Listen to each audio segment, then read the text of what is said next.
Alright, good afternoon everyone. My name is Phil Gallagher. I run ThrabenU University, a site for legacy death and taxes, and that is indeed what we are going to be playing today. So, Sammy Oddjob donated to make this stream happen. So, in the D&T Facebook group, maybe about a week ago, someone posted the idea of running Goblin Cratermaker in a red splash build, which I think is sort of interesting. So in case you're not familiar with Goblin Cratermaker, it's 1 and a red for a 2/2. You can pay 1 to sacrifice it and do one of the following. You can either deal 2 damage to a creature, or destroy target colorless non-land permanent. So what does this do for D&D? For D&D, against decks like Delver, this is additional removal. So it'll keep you from just, getting drowned out by things like early Delver of Secrets and Young Pyromancers. It can also just clear the way for some of the creatures, so notably things like Phyrexian Revoker and Stoneforge Mystic don't really attack in very well. Goblin Cratermaker can pave the way for them while also removing some smaller annoying threats, like, say, Baleful Strix. It's the other side of the equation that's really powerful, though. Destroy target colorless non-land permanent. So things like Umezawa's Jitte, Sword of Fire and Ice, Batterskull. Those sorts of things are not going to be a problem if you have Goblin Cratermaker, right? And there's also some great colorless permanents that you can blow up floating around Legacy. Say, to pick one completely at random, Emrakul. This gets an Emrakul. Or any number of the other Eldrazi. Reality Smasher, Thought-Knot Seer, things of that ilk. Goblin Cratermaker can take them out. As well as stripping the power of things like Chalice and Mox Diamond. So I'm excited to see what that card can do.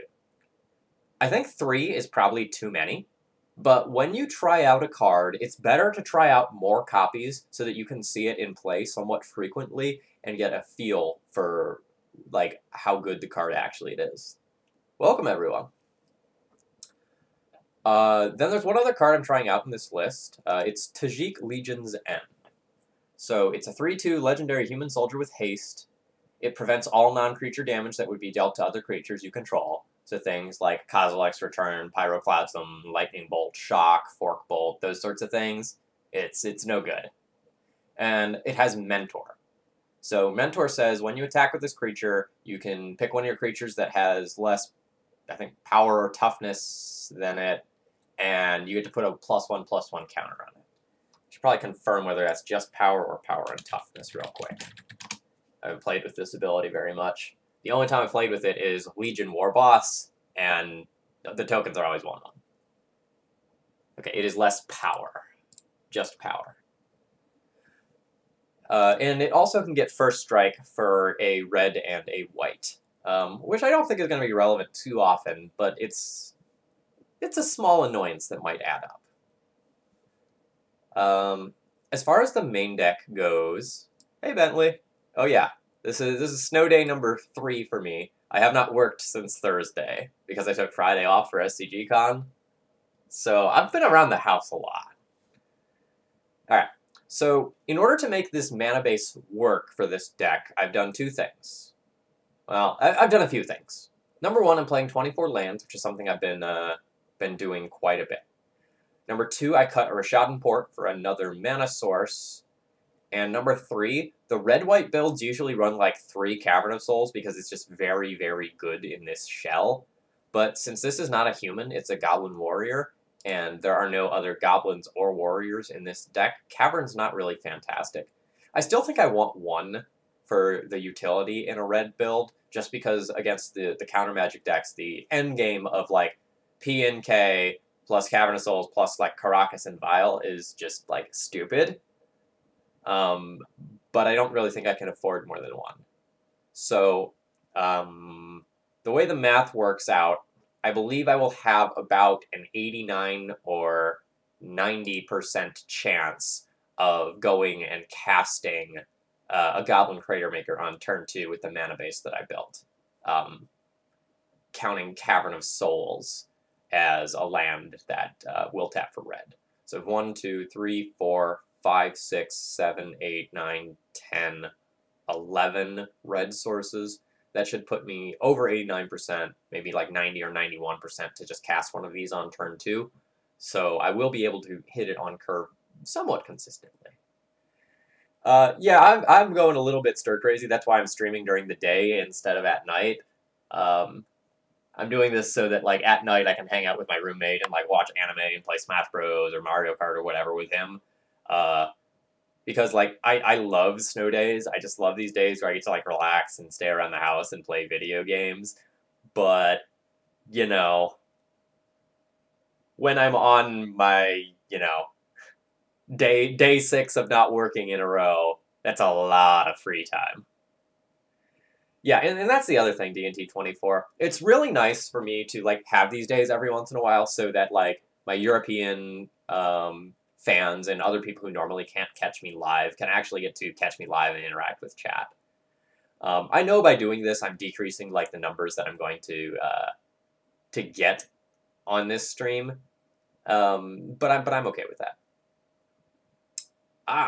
So I'm a teacher by trade, so when there's enough snow or the roads are bad enough that they think the buses can't safely pick up the kids, they call a snow day. And there is no school that day, and we just pick up as soon as the weather improves. So in Roanoke, where I live, which is in Virginia, there's a lot of mountains. So the idea of getting buses up and down icy or snowy or slushy roads is just not a good idea. It's something you want to try to avoid. So since we got almost 2 feet of snow here, we're on our 3rd snow day in a row, although I expect to return to work tomorrow. Honestly, I kind of expected to go back with just like a 2-hour delay today to let the weather warm up and the morning ice melt, but that's not where we're at. Let's talk about the sideboard. The sideboard is basically the stock D&T list, like sideboard. With a couple of changes, I've slotted P&K and Magus of the Moon into the sideboard here, just because the effects are very powerful. P&K is a beating against control, and Magus of the Moon is awesome against these Cloudpost decks that are running around. Yeah, like when I was in school, like in high school, I'm sure that I could count on one hand the number of snow days that I had, but we get a lot around here due to the mountains. Okay, so again, I want to emphasize that the idea of Goblin Cratermaker is not my own. This is coming from Michael Olson. 100% credit to him. If this is good, that was his innovation. And let's try it out. The Tajic is something that Sammy Oddjob wanted me to try out, though. So that one's on him. I know a couple of people have been testing it out. I've gotten a few messages about it. I'm skeptical, but I'm willing to wait and make a verdict once I've seen that card in play.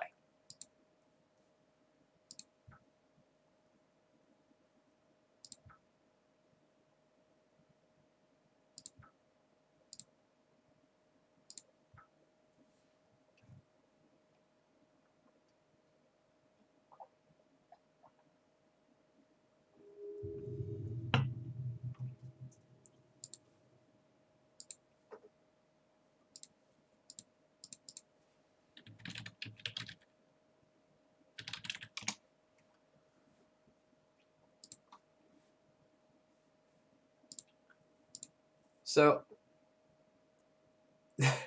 heard you had some free time, so I donated for a slow deck. Have fun.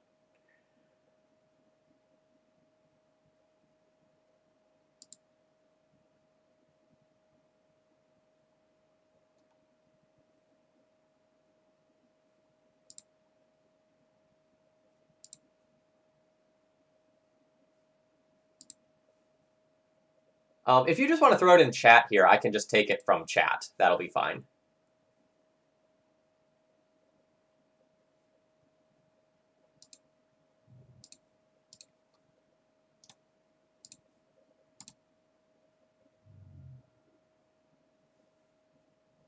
Force pitching misdirection. All right. Don't know what that means.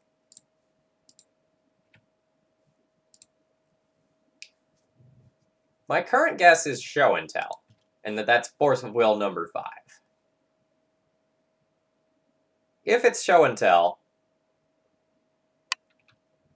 I'm really hoping to draw another land so I don't have to show this Caracas.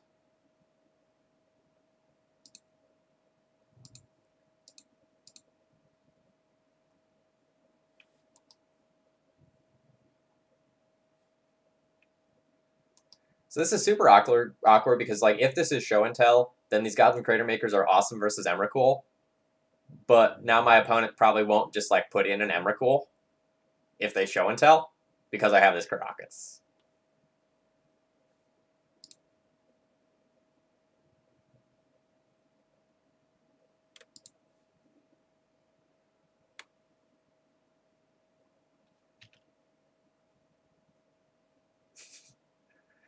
Yeah, I'm gonna have to, like, take a look at that one. I can't do that at a glance while playing a game, because it does not look stock.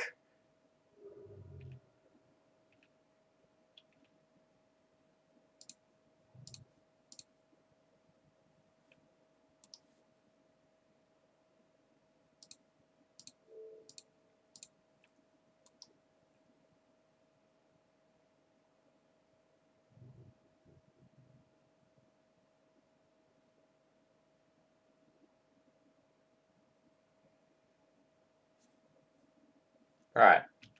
So I believe that I'm at the point where Mom is an attacker. I'm pretty sure my opponent is Sneak and Show at this point. Like, I feel relatively confident in that.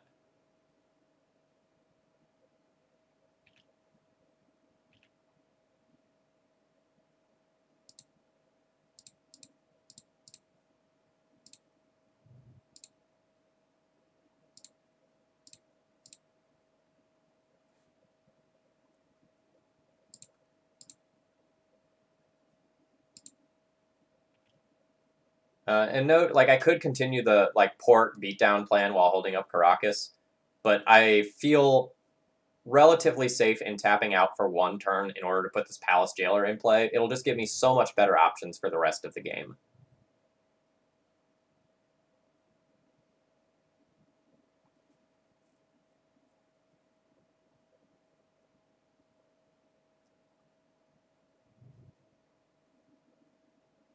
So this is punished by Show and Tell into Omniscience into Emrakul or Grizzlebrand.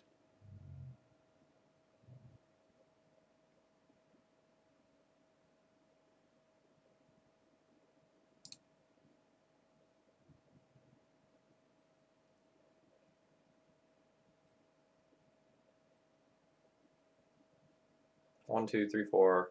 2, 4, 6, 7. So I have my opponent dead next turn.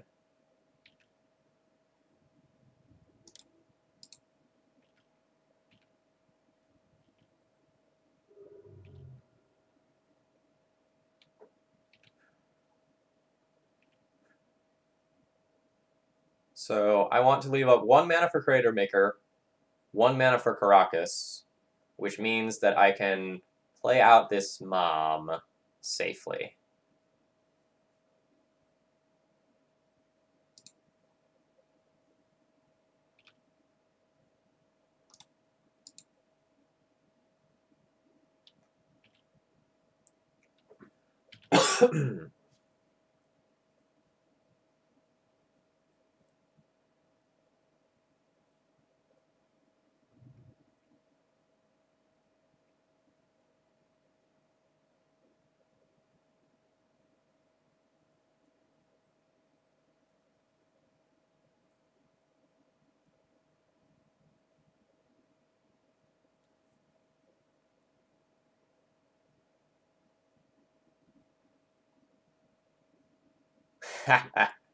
Alright, so I can't see it, but I imagine that Goblin Cratermaker was very, very good there.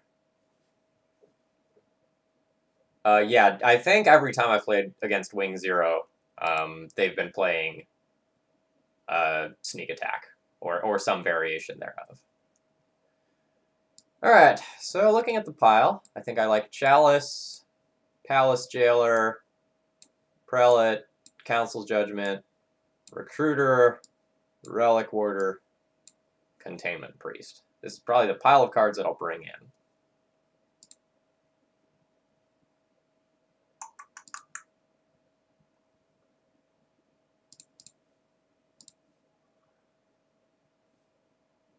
So I'll probably cut Jitte, probably trim Stoneforge,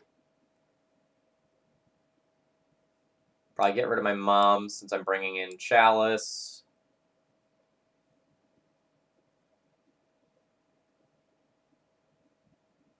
And then I'll probably trim Swords to Plowshares. I used to 100% cut Swords to Plowshares, and I think it's probably right to, but Arcane Artisan is kind of a problem card, and I want to have a couple of answers to that card in the deck. So like Goblin Cratermaker, for example, does not answer it. It has 3 toughness. So just having a couple answers to that is nice. Like Swords to Plowshares, plus Council's Judgment, plus the Jailers. I start to feel okay at that point. You know, note that it is awkward leaving some of these in when I'm bringing in the Chalices, but I'm kind of coming around to it. Yeah, Magus of the Moon is also pretty medium. Maybe I should cut that instead and then bring in another P&K. P&K is kind of nice. Like, if they show and tell and, like, you have a Caracas, you can put in P&K. I guess, like, P&K plus Mom is the thing that's really good. So I'm going to be cutting Mom with this build. Maybe that's not actually true. I should just play another Stoneforge.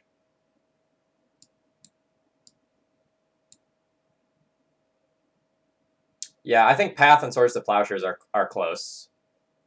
Path is notably better versus Grizzlebrand.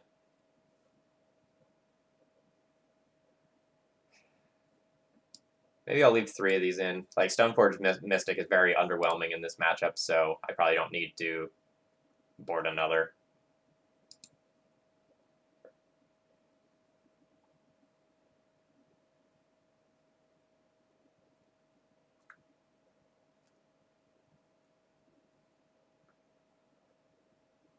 So, I have a Revoker for Grizzlebrand or Sneak Attack, I have a Cratermaker for Emrakul, and I have a Palace Jailer.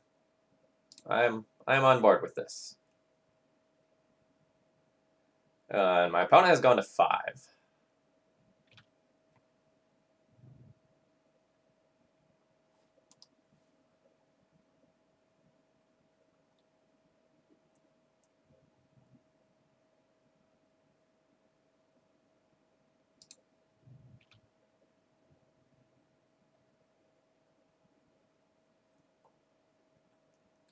Note that my opponent can be playing Blood Moon, so I will kind of keep that in mind.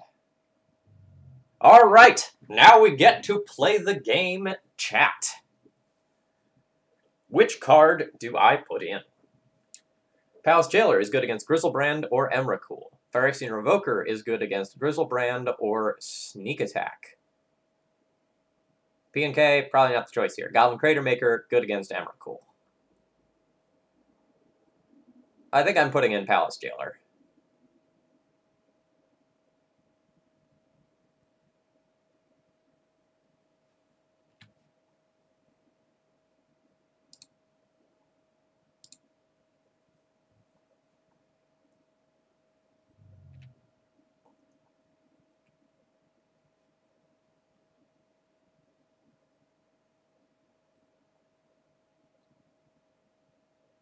Now my opponent is going to think long and hard before drawing another 7 cards if they can't kill me.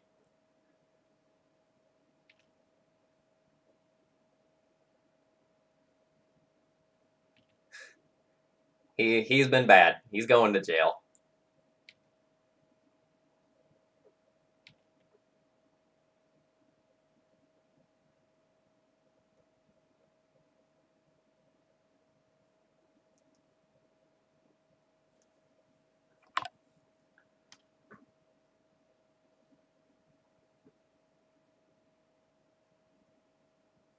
So on my turn, I'll have a few options. I can Revoker Lotus Petal, I can Revoker Sneak Attack, I can Wasteland Ancient Tomb. We'll get a little bit of information based on these whopping 7 cards that my opponent discards. I guess I don't need to Wasteland Ancient Tomb, because I'm going to knock my opponent to 2, so Ancient Tomb is off anyway.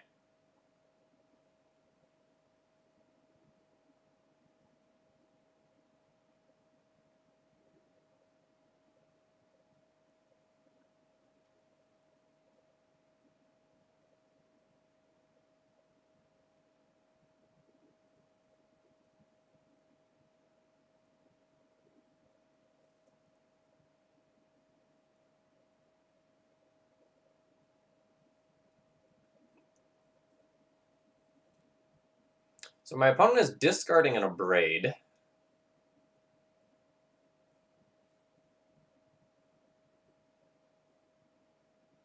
They could use both petals to Abrade my Jailer so they could use their Ancient Tomb mana again.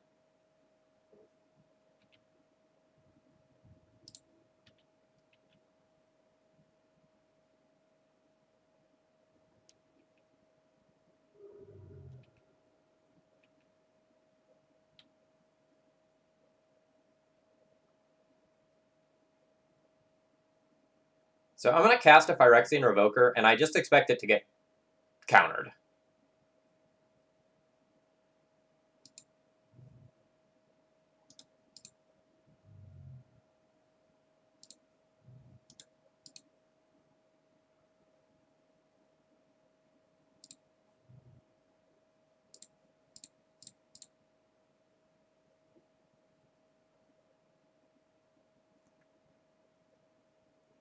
This would put my opponent to 1 if they counter it, meaning that they can't fetch as well.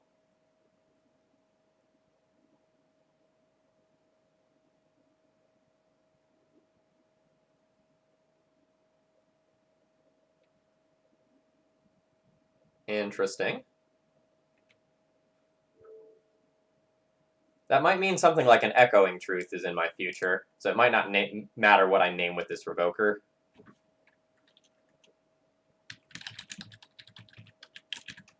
I'm going to go ahead and name a Sneak Attack.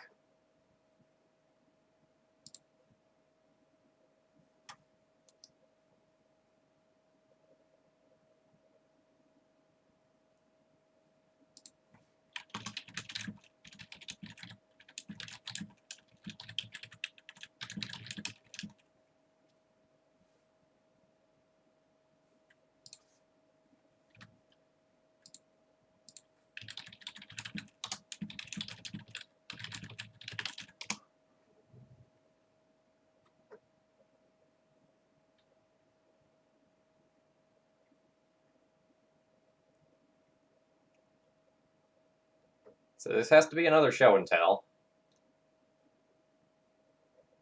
An Arcane Artisan. Okay. That does mean that the game continues.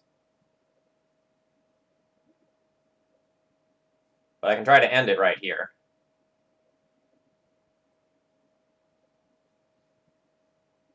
It's a little awkward if my opponent has a counterspell.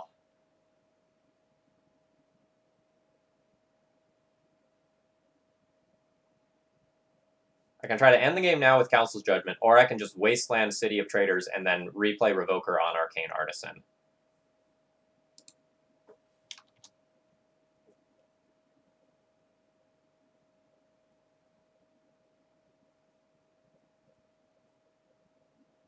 So if they don't have a Force of Will, I just 100% win the game with Council's Judgment.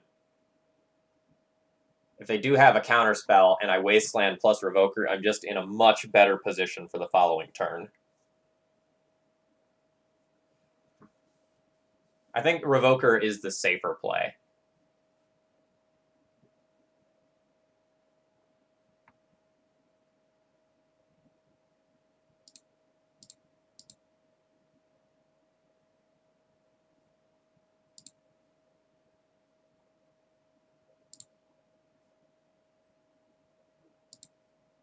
I guess I'm going to play my Wasteland first. In case they have... Oh, Daze. It telegraphs what's going to happen, but I think that's fine.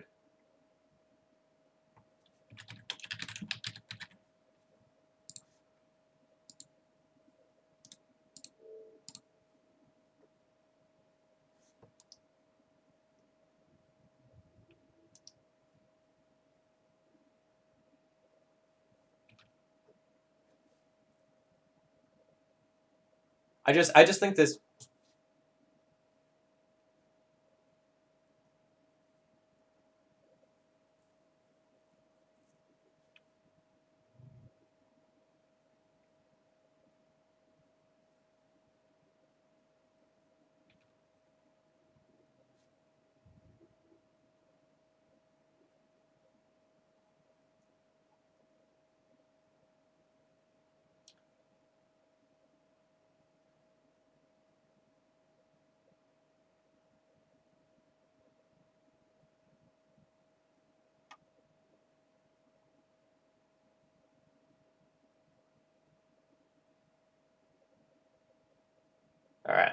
So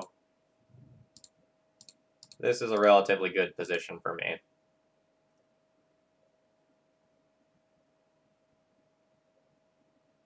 So I cast this. If my opponent can't counter it,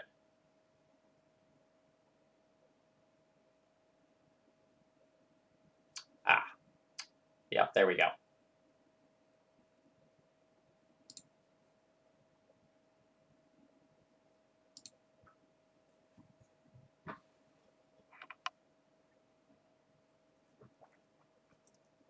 So M. Shadaro in chat is watching on mute, well, presumably at work. So thank you, chat, for fielding some of the questions that he's asking.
All right, we're playing against Exxon.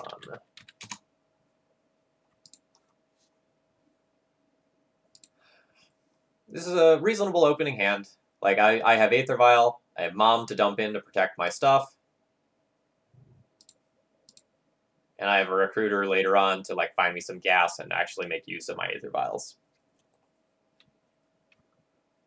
Love to draw a 2-drop next turn, but if I don't, just playing another Aether Vial is fine.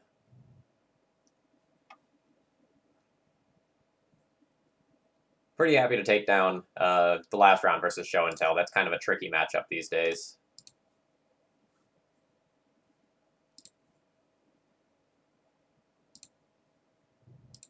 We are setting up for the long game.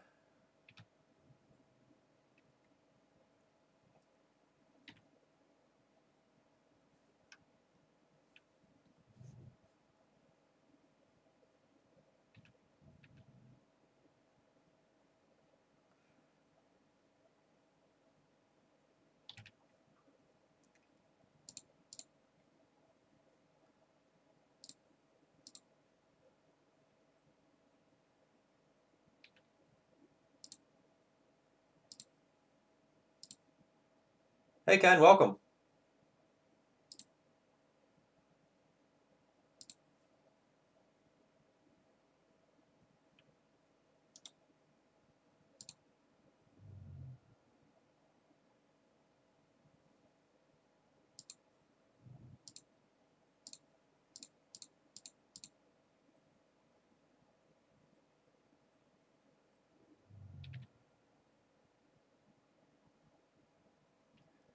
Note that I'm fine casting one of my Recruiters here, since I have a second one in hand.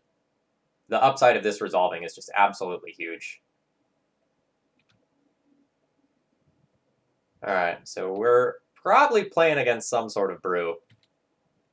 Maybe some sort of, like, standstill type control deck.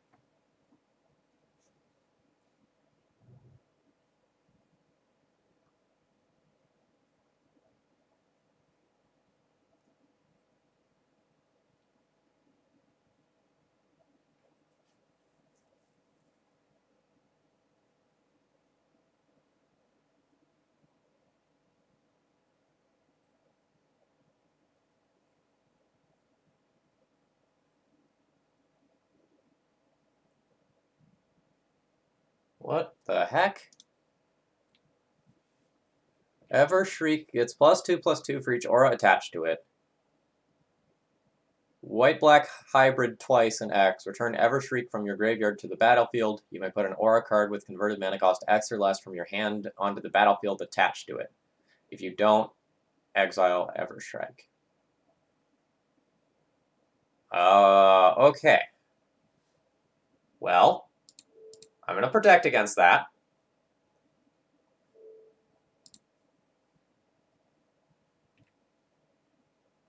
I have no idea what my opponent's doing. I've never seen this card.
In the absence of understanding what my opponent is doing, I am just going to jam this P and K and presume that putting a whole bunch of different bodies into play is going to be good against whatever sort of controlling strategy they're doing.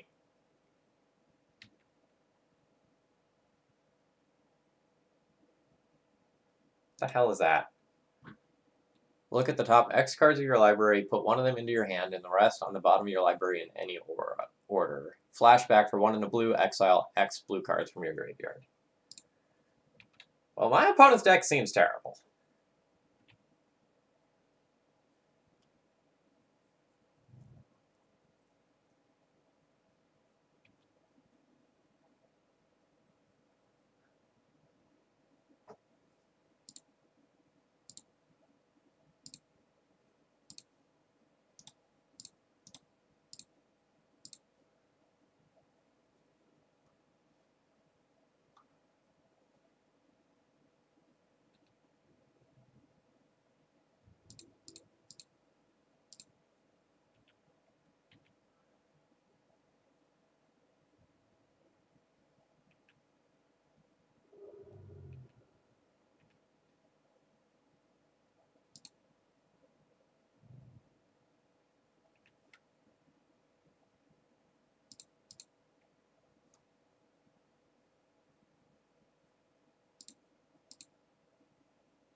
Yeah, I legitimately have no idea what's going on the other side of the battlefield over there.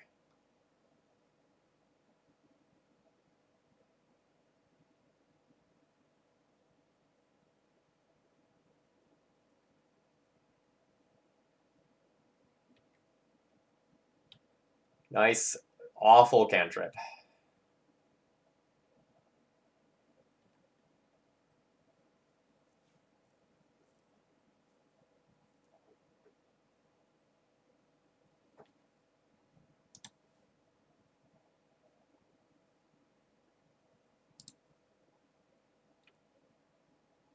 So, like, I guess I gotta imagine that they've got some sort of, like, giant, awful aura, like the one that turns something into an Eldrazi that they can put onto that.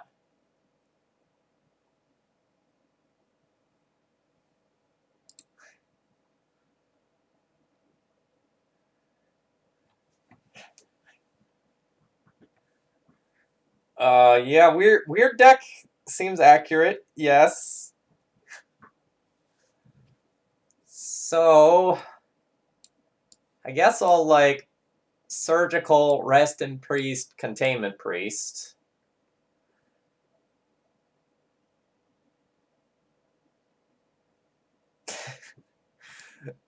Yeah, Chad, I don't know here.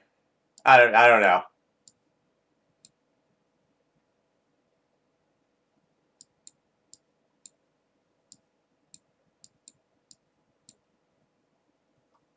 So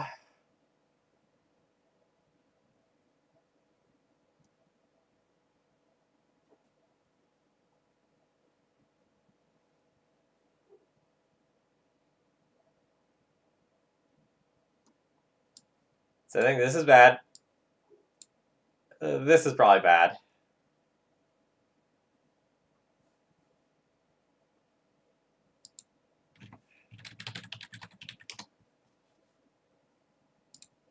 How much toughness does this idiot have? It has 2 toughness, but it gets +2/+2 for each aura attached to it. So these Goblin Cratermakers probably aren't getting rid of that. But if the enchantment that he's playing is Eldrazi Conscription, this can blow that up. I have no idea what the hell to do. Just being honest here.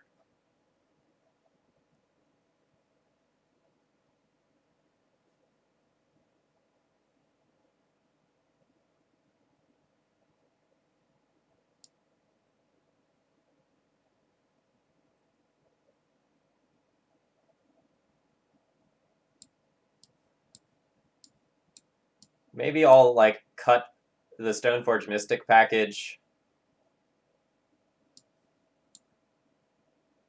trim Cratermaker, maybe not play the path.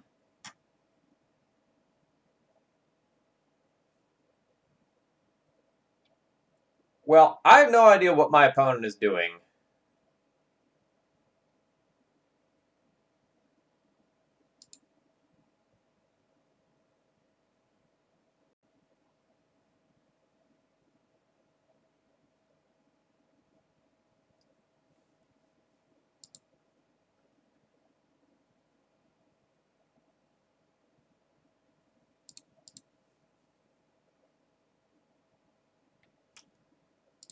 Well, I've got a Surgical Extraction, so I'm going to keep this hand.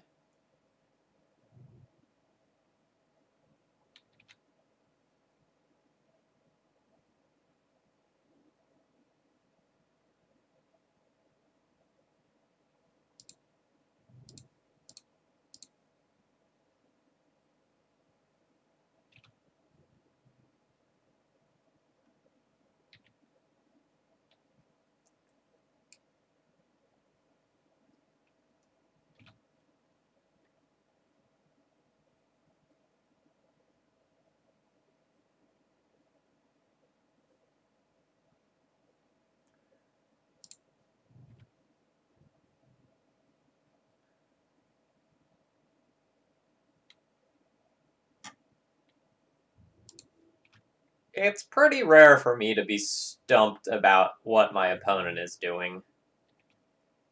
But this is a whole nother sort of special. Yeah, we've got a clock in play, it's fine.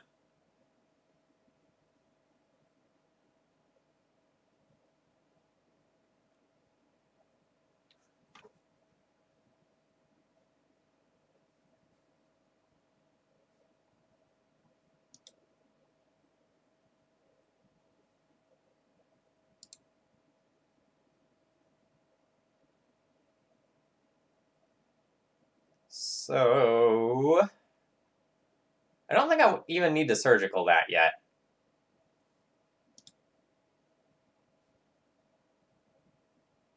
Because if my opponent activates the ability, I can surgical it in response.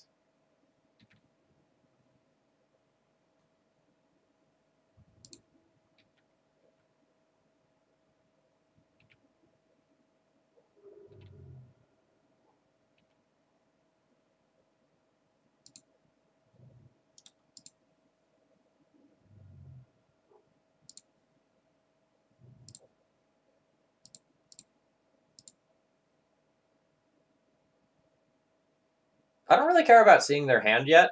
Like, there's no real decisions that I can make that require me to understand my opponent's hand.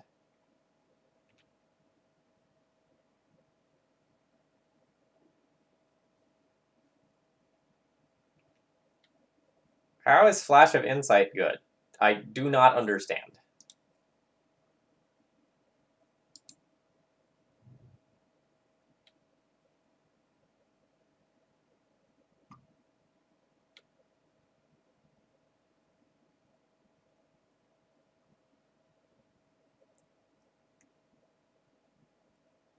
Bear with 2 guns.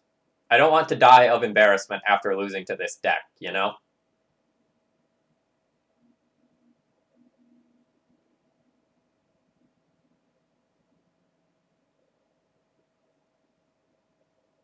Alright, so you can kill my mom, which I don't actually care about, but now I will go ahead and surgical that thing.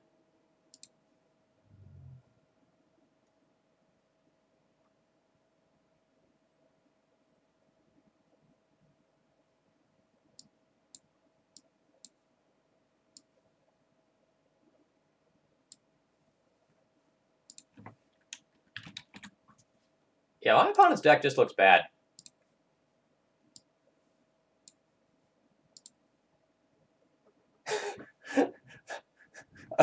I get to see my opponent's deck, and then they've had it with me.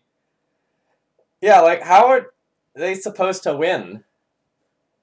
Like, their strategy is put a Rancor onto this.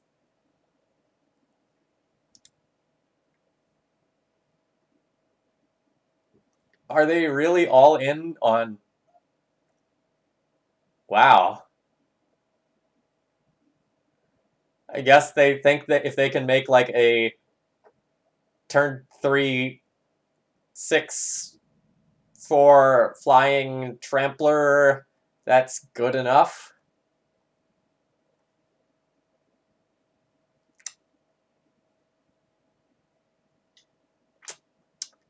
Okay. Oh, okay. I'm gonna save a screenshot of that deck. That was special.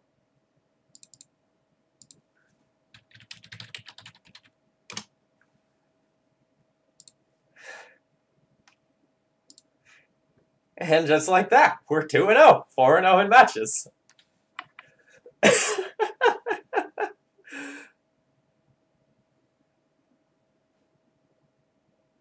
Yeah, there was no Force of Will, there was no Daze. Like, they didn't have, like, Thoughtseize or Inquisition either, right? It was just, like, 2-mana clunkers, like, actual Counterspell, Edict.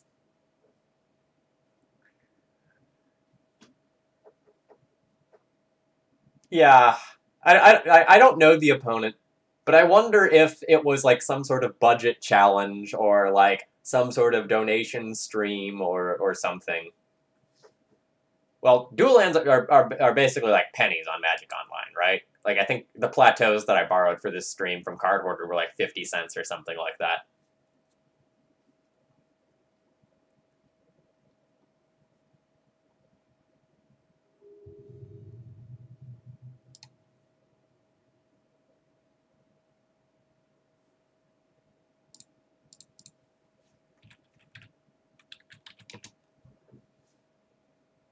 So my opponent has a finish with Miracles, but a sample size of 1 isn't really good.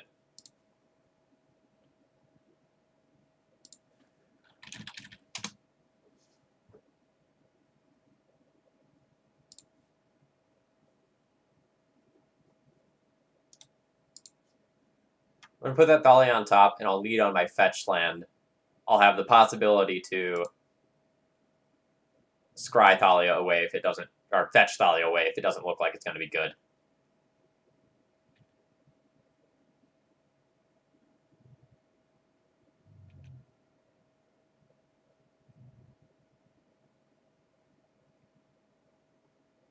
Wow, Death Shadow Delver. It's been a hot minute since I've seen this deck. So I'm fine with keeping my Thalia here.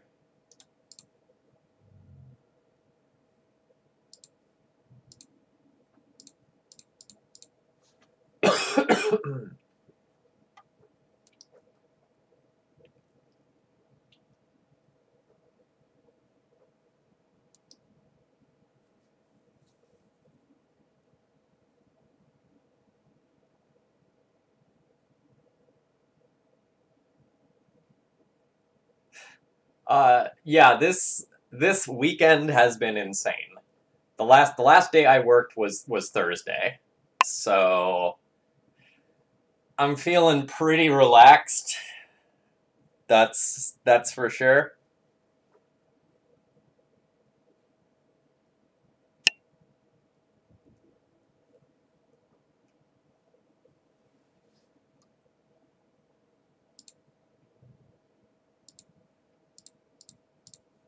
Oh yeah, Bosk, I really wasn't exaggerating. We got like literally 2 feet of snow in Roanoke.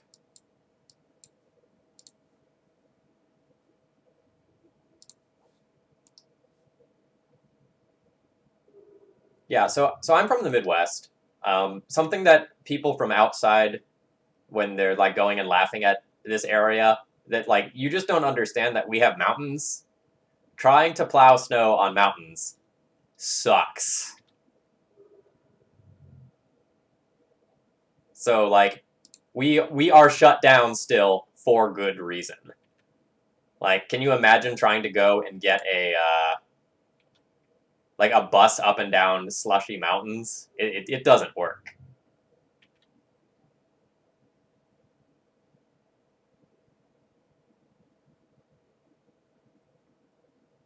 So a meter is about 3 feet. So 2/3 of a meter.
I'm gonna play Recruiter or the Guard here. I don't really need to cast the Jitte because if I draw another land, I will just like dump that into play. And I just like the idea of having the utility of Flicker Wisp at my fingertips. You know, unflip a Delver, remove a blocker, whatever.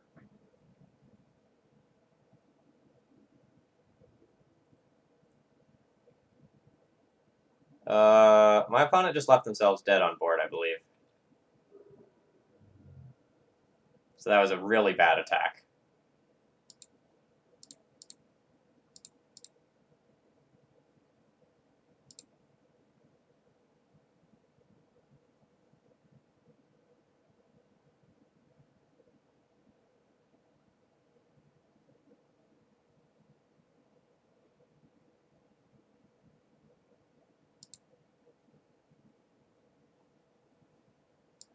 Alright, so I probably want Path. Probably play Palace Jailer, Walking Ballista, Council's Judgment, probably Recruiter. I can consider more of this stuff as well. Even this for Dread of Night.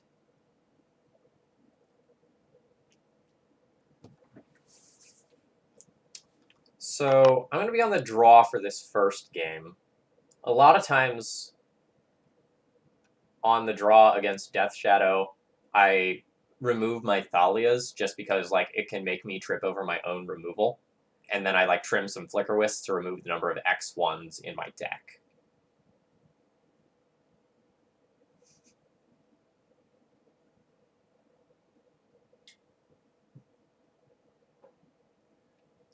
Yeah, we don't claim that our units of measurement make sense. The metric system is clearly superior there, but we're too stubborn to change. All right, so anyway, I'll probably like cut my Thalias. I'll probably like trim a Flicker Wisp, Jitte, and Revoker, and then see where that leaves me in terms of cards. That would let me board in most of this, and then leave one of these in the board. So like these all I'm pretty confident that I want. The Sanctum Prelate is like medium. It stops my own 1-drop removal, which is huge. And I think my Lights Out card for the matchup is going to be Magus of the Moon. Maybe I'm not supposed to play the second. Actually, maybe I'll board out the Relic Warder until they show me Dread of Night. This would mean that I'm still going to be playing with red mana, like actively playing with red mana, but I think that's okay. This leaves me relatively light on X1s that are white that Dread of Night actually would murder.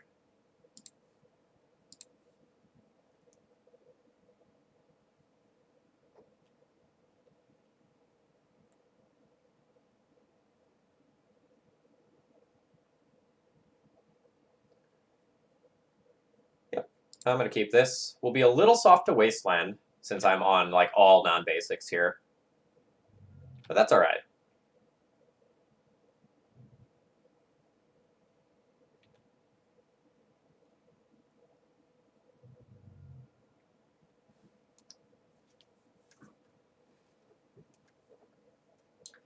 Yeah, so one of the things I was studying in undergrad was science.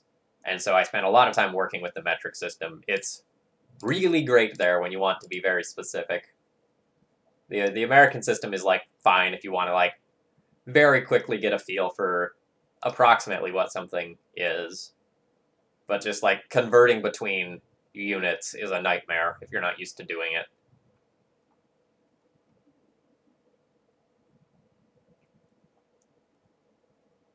All right. Thankfully, the hymn doesn't take our second land.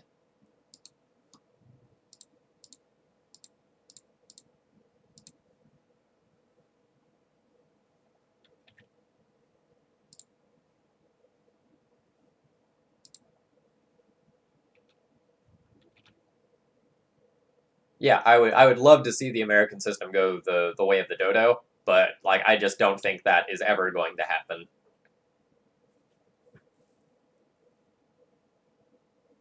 It seems kind of silly that we're just doing something like that just so off from the way the rest of the world is.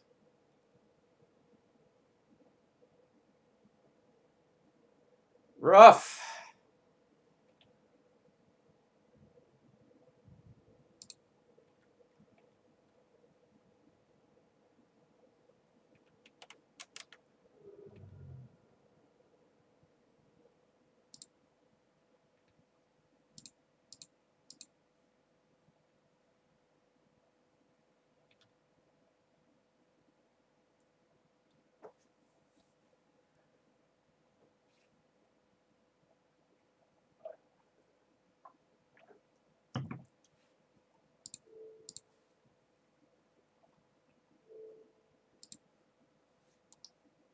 So this Dark Blast is annoying, but it's certainly not the end of the world. Psionic Blast? What year is it? Wow! Alright. So for anyone curious about the downsides of playing Splash builds, it's basically this, right? Like, I've been Wastelanded twice, and now this game is over. Whereas if these had just been Plains, like, how do I possibly lose?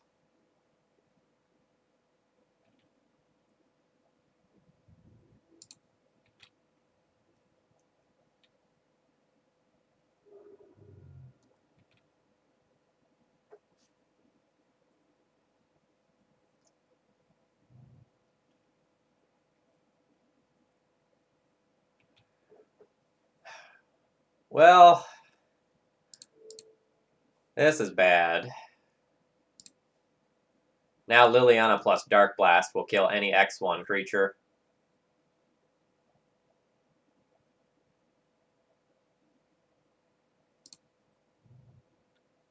Yeah, opponent's hand was very good. We drew double non-basic, which is not great.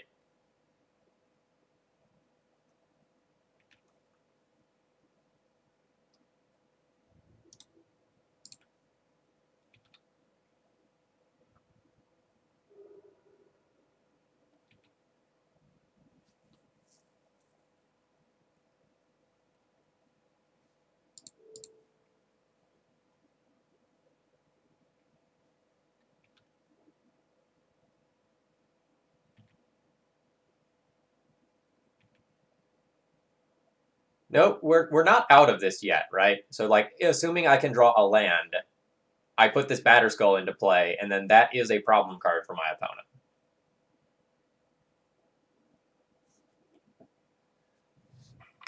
Yeah, it's very clear where my thoughts are on splash builds these days.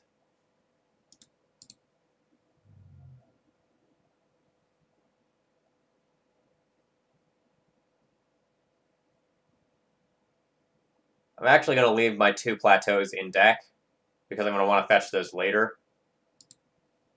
I want my Caracas to get wastelanded, not a plateau. Yeah, if they get my my Batterskull Germ with the second Psionic Blast, then chat, they got me. There's nothing I can do about it.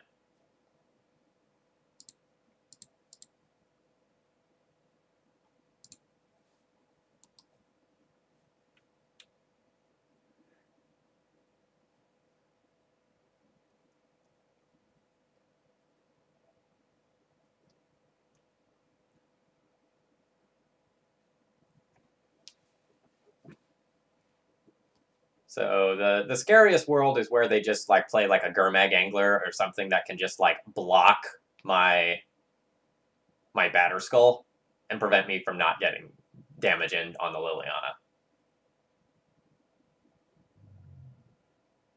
Yeah, Dismember seems more synergistic with the rest of the deck.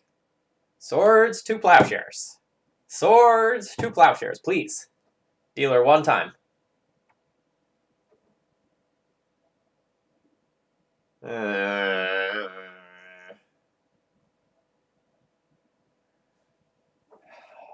Well, the good news is I have a land.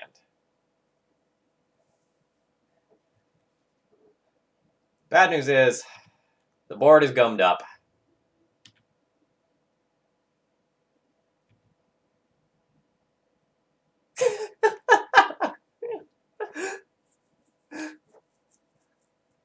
Oh yeah, I'm certainly not dead, right?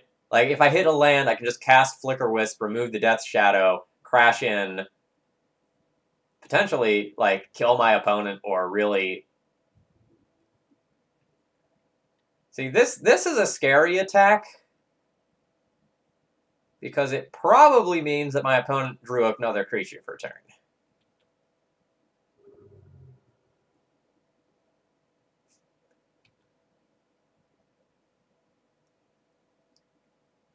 Fuck.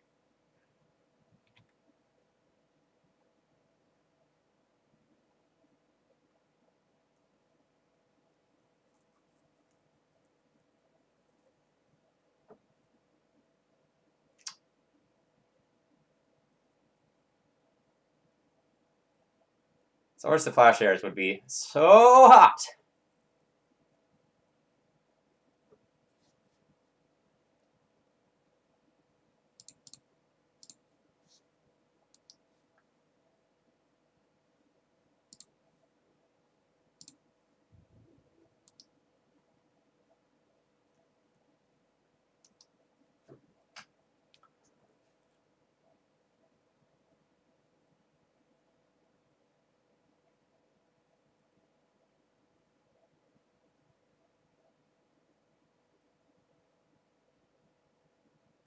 Yeah, I don't think Jitte's particularly good in this matchup.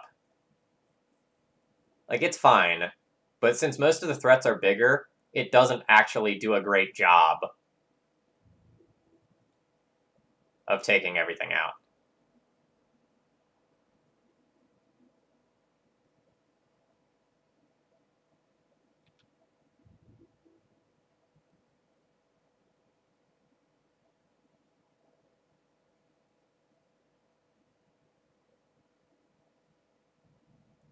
So if I can attack with all three of my creatures, lose both bodies,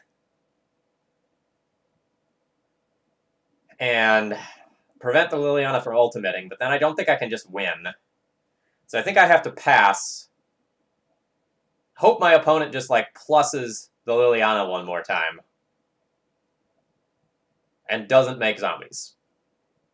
Well, we try.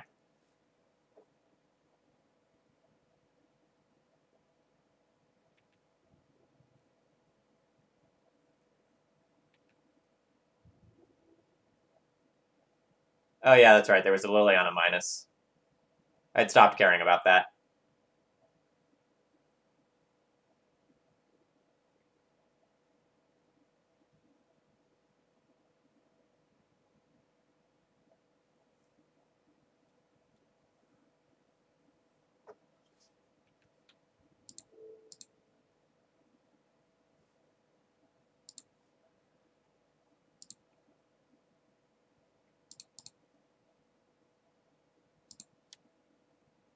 I don't have Mirren Crusader to hit through this.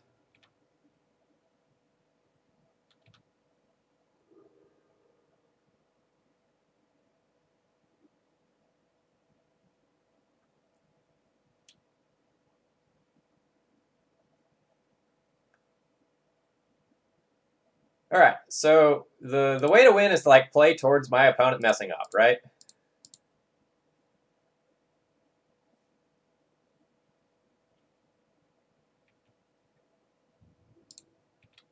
So I'll equip this attack in. I'll hope that my opponent doesn't double block. Or that they just, like, chump or something. They've figured it out.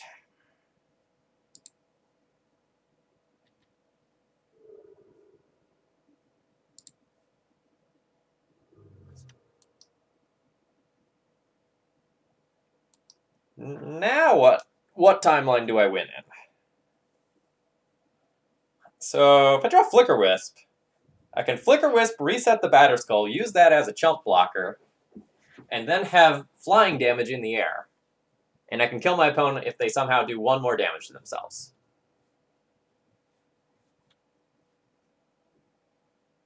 That is not what I'm looking for.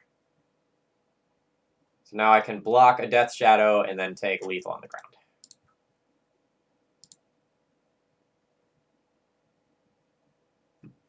No, Stunton, we don't have Crusaders. If you want to check out the deck list on the left-hand side of the screen, there's the Cardboard Live extension. That can give you everything at a glance when I don't have it pulled up. Okay, so now a lot of times when I'm on the play, I'll instead keep some Thalias in just because they're so powerful when you're on the play, and you can leverage that.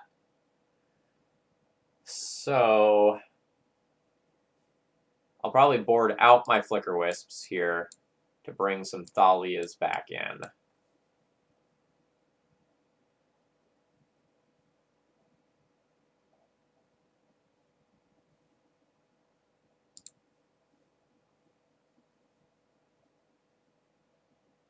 No, you don't want to play Chalice. Your best cards in this matchup are all 1-drops.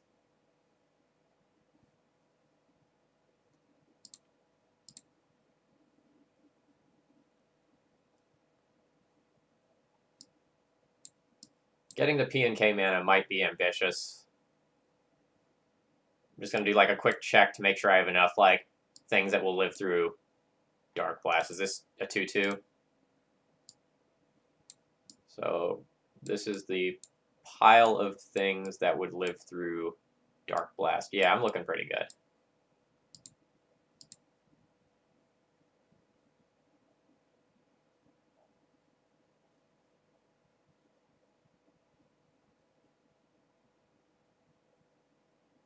I don't even love Sanctum Prelate all that much.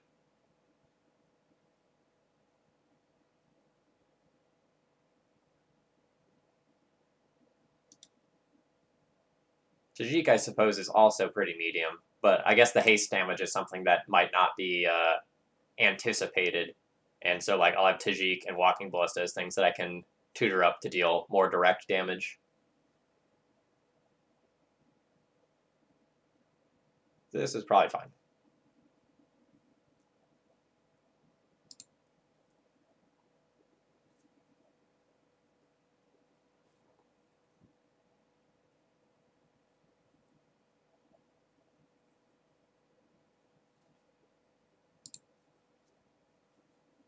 This sounds great.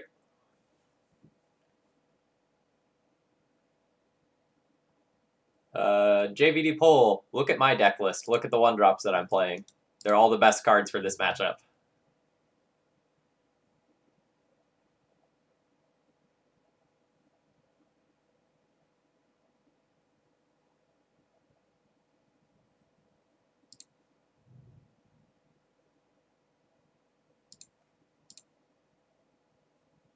Senator,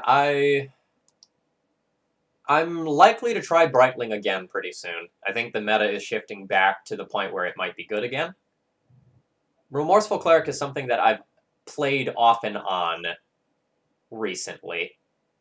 I don't know that it's necessary, but on the right weekend, it's a very good card to have access to. Stunt in the short version is that Chalice of the Void is a card that's good against both combo and control, and I think those overlapping slots are very important right now.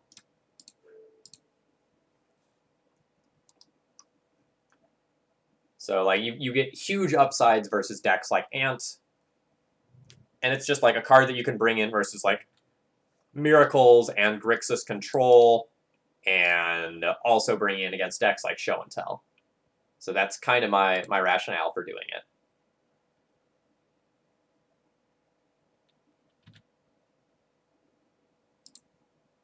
I've been playing Chalice in the sideboard since a few weeks before GP Richmond. I've been quite happy with it.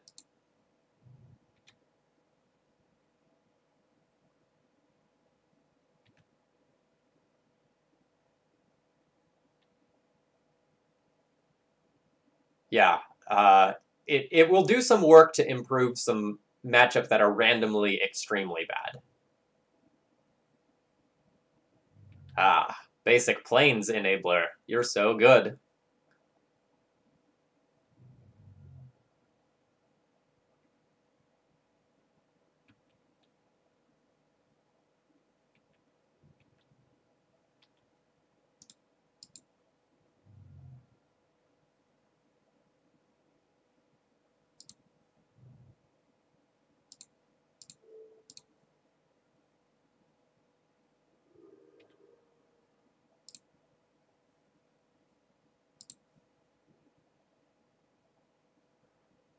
Well,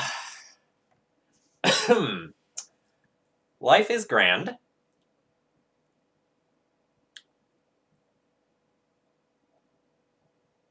So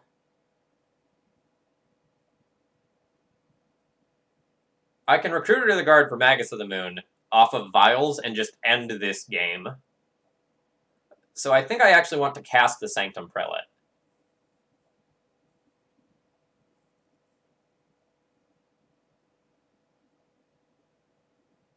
I don't think I want to expose either the Recruiter or the Magus to counter spells.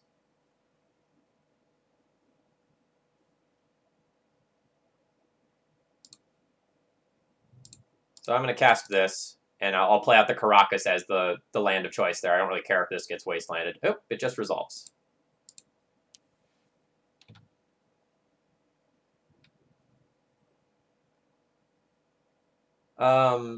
Sajara, against, like, Grixis control, Hallowed Spirit Keeper is a house. Dismember. That's fine.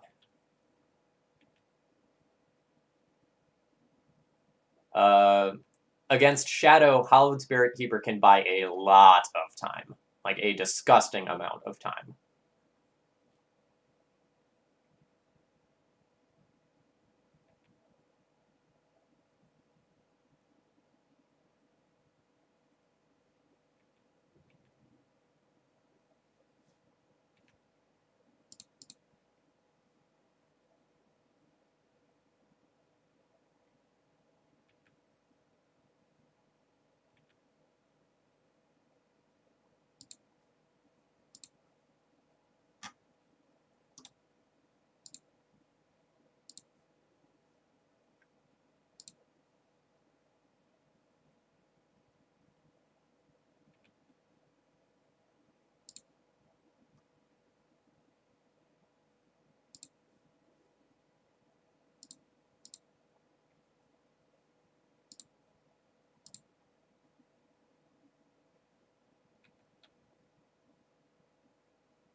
So now the only way Palace Jailer doesn't resolve is if my opponent has Force and Blue card. They can't daze anymore. So I think I'm okay with risking this.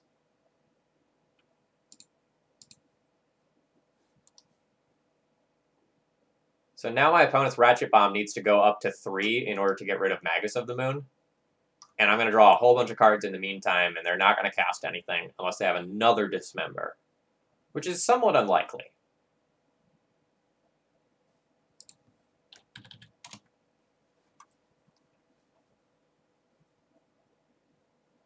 Yep, so this is the appeal of a red splash, right? Just getting to go and mise games of Magic with Magus of the Moon. The card's pretty absurd.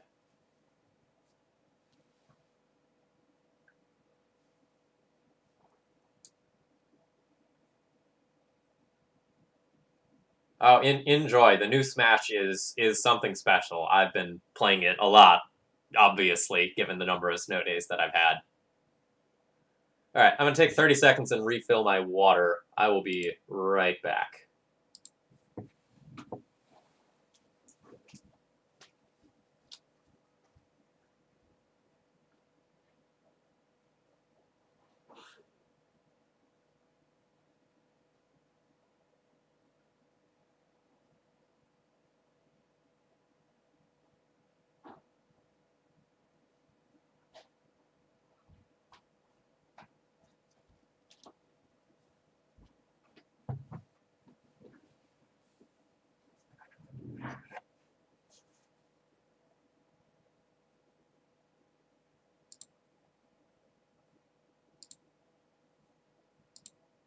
Alright, and just like that, I'm back. Hello, everyone. My name's Phil Gallagher. I run ThrabenU University, a site dedicated to legacy death and taxes, and that is what we are playing today. So we are currently 3-0 in a league with Red-White D&T featuring Goblin, Cratermaker, and the new Tajic. So I missed a follow earlier. So Lotta Bass 8, thank you very much for following. I hope you are appreciating and enjoying the content here. So far, red cards seem good. Non-plains lands seem bad. Have I seen the Experimental Frenzy 8-whack modern deck? No, but I really like Experimental Frenzy as a card. That's a card that I think definitely has a place in Legacy. It's very powerful. It has like some ridiculous implications in a deck like Belcher, right? Where you can just like go off, Experimental Frenzy, try to go off again, fail, go off again, and like that just seems like an awesome way to grind against the control decks. So I can see a similar thing working out with like a modern mana base where you get cards like Manamorphose, Burning Tree, Emissary, some rituals. I can see that working out pretty well.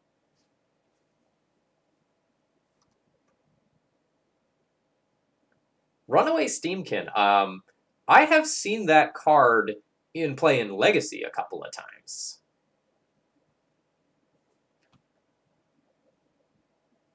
So Rokilla, that was one of my first thoughts when I thought about Experimental Frenzy. But then I talked to a couple of Burn players, and they were like, "No, you don't need cards like that against Control because you're favored against them anyway. Since you close the game so quickly, like you don't need that ability to grind because they're going to outgrind you better anyway. You just want to get them dead as soon as possible." Yeah, so math, if you go and take a look at, like, I think YouTube, I think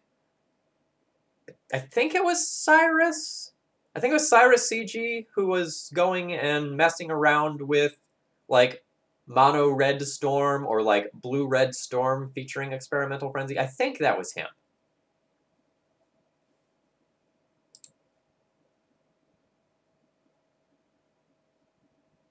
Yeah, Ash Moses. We're 3-0. And we're playing against none other than Stryfo.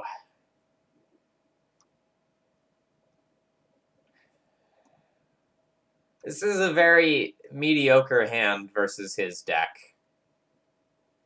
He plays this weird 4-color pile control deck with Dak Faden. Like, if I keep this, it's me intending to just, like, wasteland him and hope to beat him to death with this. I'd rather have, like, an Aether Vial hand, I think. I'm gonna mull this one.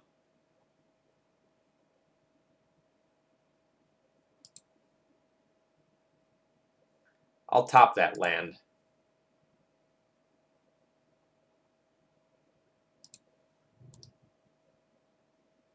Tajic has not been cast yet. We've cast Goblin Cratermaker, and it presumably fended off an Emrakul. The jig is up.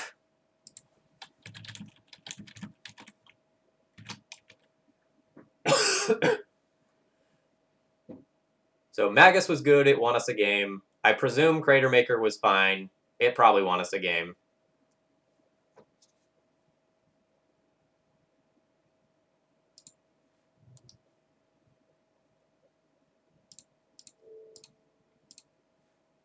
Note, I know that I'm showing my opponent planes here, but I don't want to get this plateau, like, wastelanded before I could play a Magus.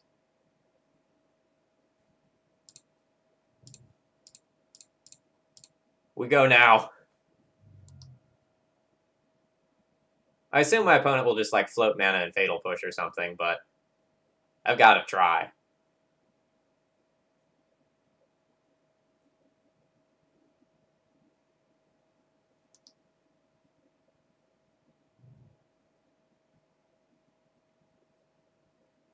Oh. Alright, we have failed at getting the free one with this hand.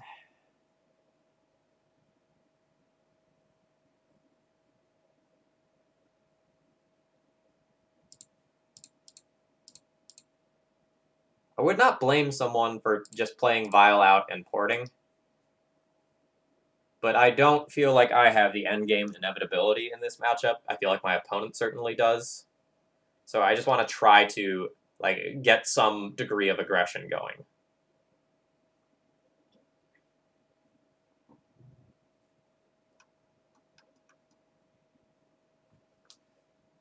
Ugh. Losing the Jitte is a beating here. That was going to be my way to get through, like, the Baleful Strix and Snapcasters that are going to come along and chump block all my friends.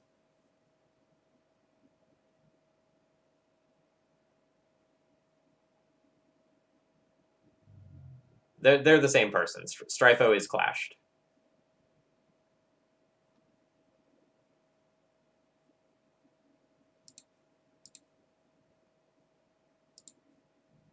I believe it's Strifo on Magic Online and then clashed in stream, right?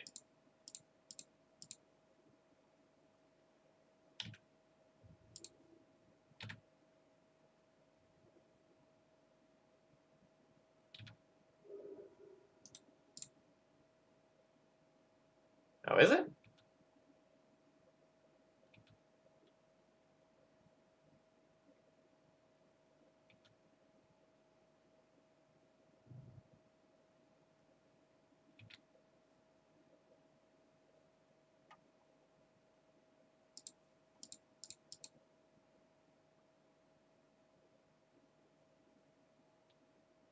Oh, I see. Don't really need to equip the Jitte here. I'll just port my opponent. Not that it's really going to do a ton of good in all likelihood.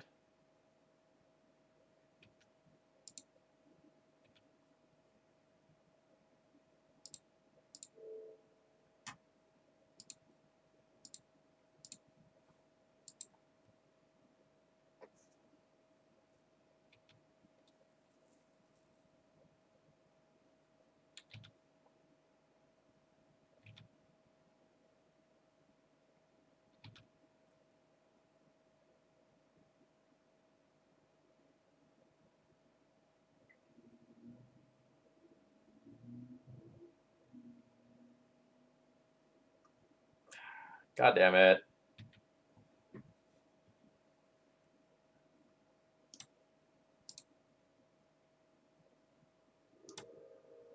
Fuck. It was a trap.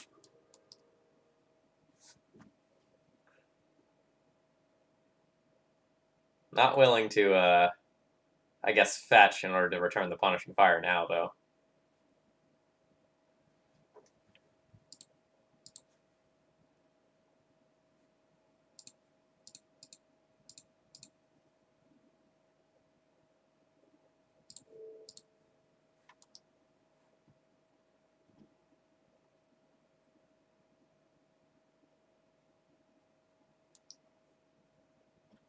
Yeah, I don't really understand the Spell Bomb in the main deck.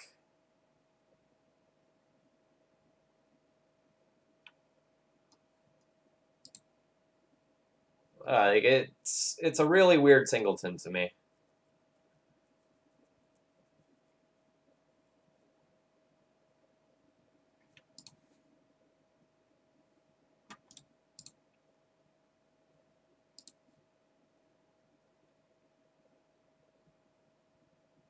Uh,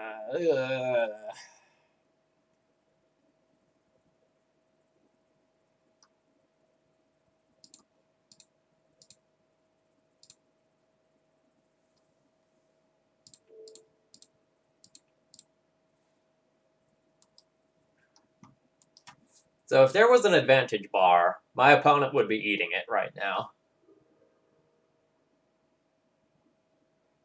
Just give you an idea of how bad things are at the moment.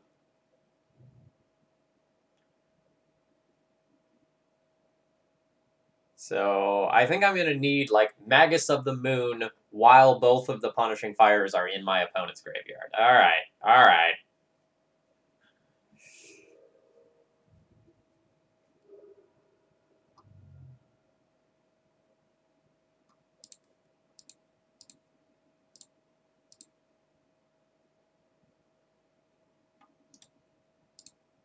And I can't always yes to this anymore. That's annoying.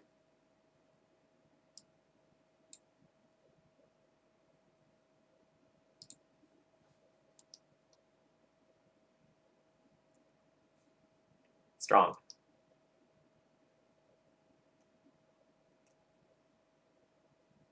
So note that I can't really just, like, tutor for Magus of the Moon despite how good it is. Because my opponent would just, like, be able to play around it easily.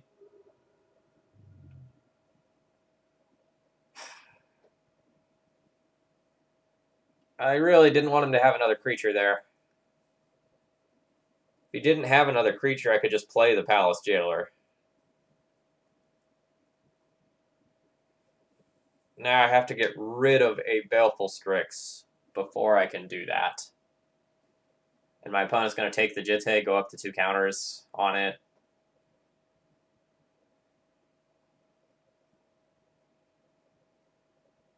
I think this is the point of no return. I can play towards my opponent messing up, which is what I'll do.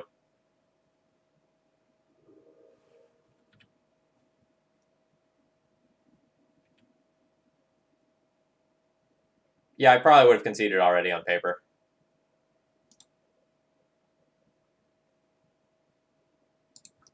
And I think I'm just going to concede now. Like, my opponent then, like, takes the Jitte, equips, swings in for 2. If I play Palace Jailer, they kill it on the spot, and then they still have, like, 2 Strix, double Punishing Fire, and I'm done. Alright. Strix is fine, Ballista's fine, PNK, Jailer, Magus, Prelate, Council Judgment, Recruiter, Rest in Peace. These are things I'll probably board in. Swords to Plowshares, not really great. Goblin Cratermaker, relatively medium. Tajic, really good. That stops Punishing Fire. Geez, maybe I messed up that game. Maybe I wasn't supposed to get Jailer. Maybe I was supposed to get Tajic. Just, like, stop the Punishing Fire engine.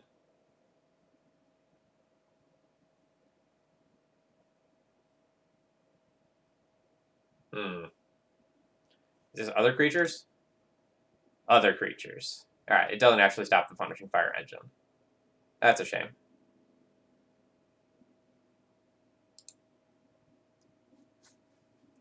Hey, welcome.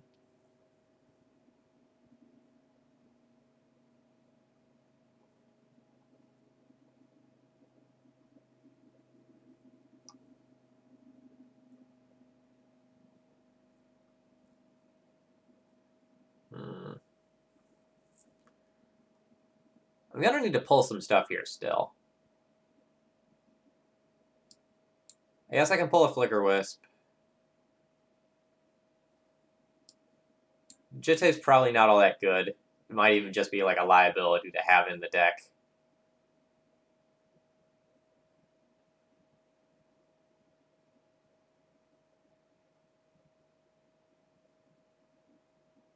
And then maybe I just have to trim one card, like trim a Stoneforge or a Thalia or something.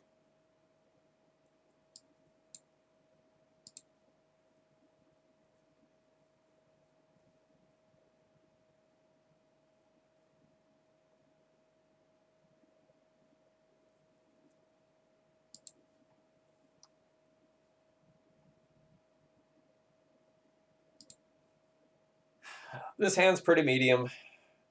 I don't think it can go back. Like, it has a turn 2 Thalia. That's relatively powerful.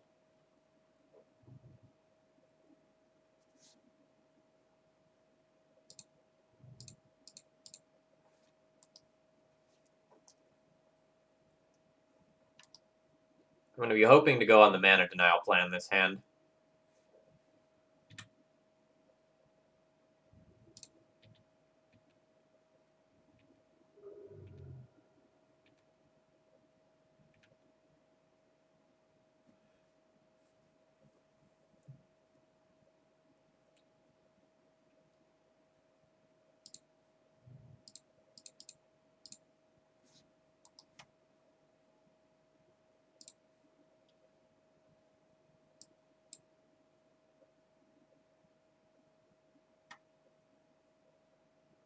So I either get Sanctum Prelate to put on 2 here for Punishing Fire, or I just get, like, Palace Jailer, which I think is what I'm going to do. Like, I have double creature on board. I have Walking Ballista to clean up something like a Strix if my opponent plays one out.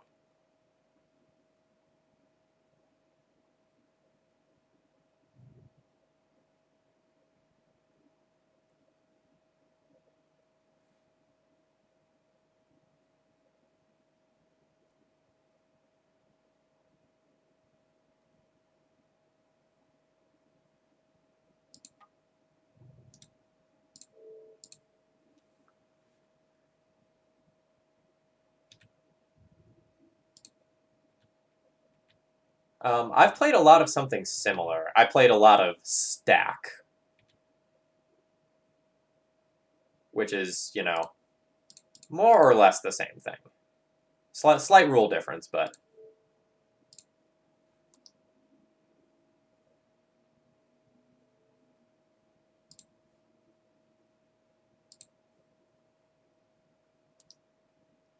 I enjoyed those for just, like, killing time between events. That was about the best possible draw.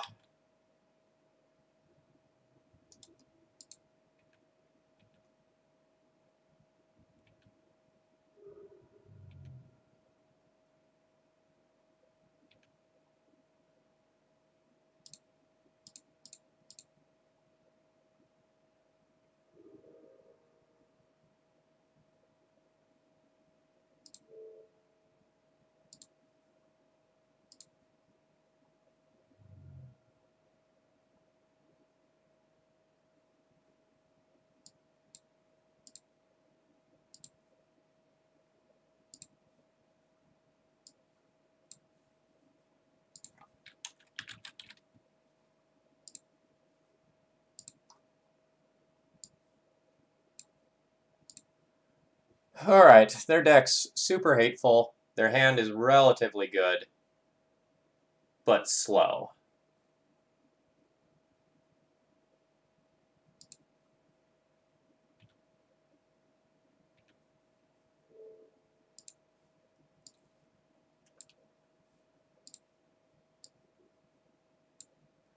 So I'll still probably name 2. Well, actually, I might need to name 3, so they have to decay the Sanctum Prelate before they can play Pernicious Deed.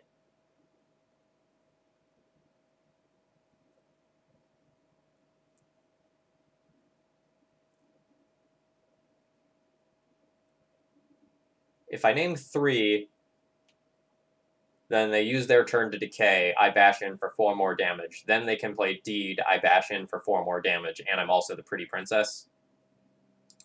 So I will name 3.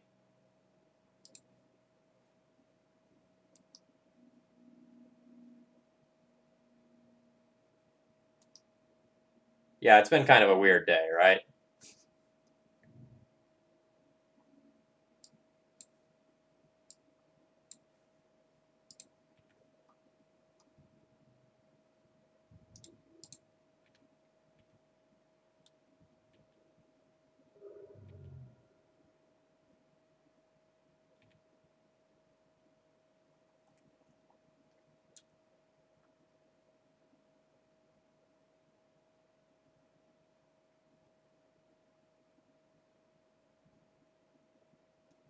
So I can just port my opponent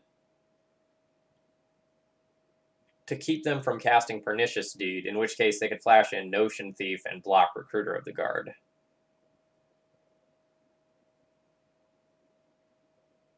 And then I'm still hitting them with Flicker Wisp. Or I can just, like, play out Stoneforge Mystic, get a piece of equipment, and if I draw a land, I just have lethal. That's probably better.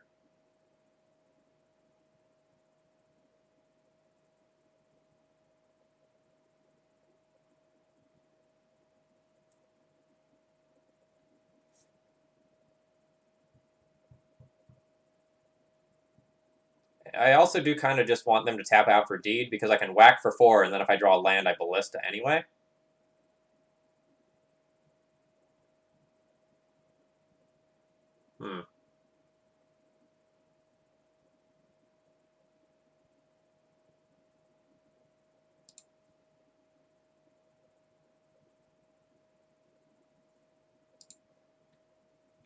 I can just pass.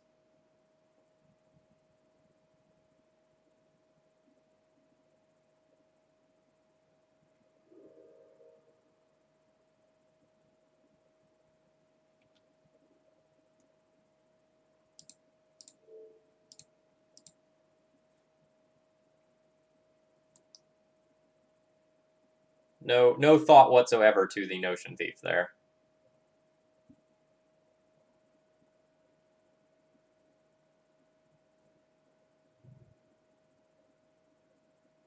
So no shuffle, so they're not dead yet.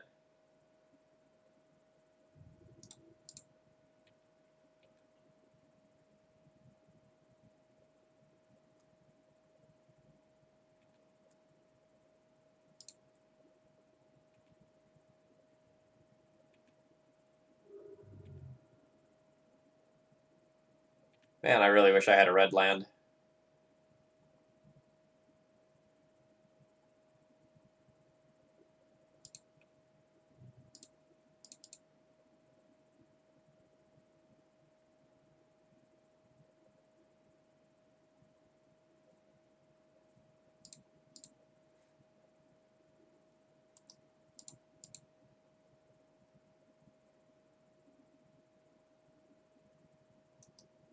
Alright, so opponent has to answer Flicker Wisp or they die. And Walking Ballista is right around the corner as well.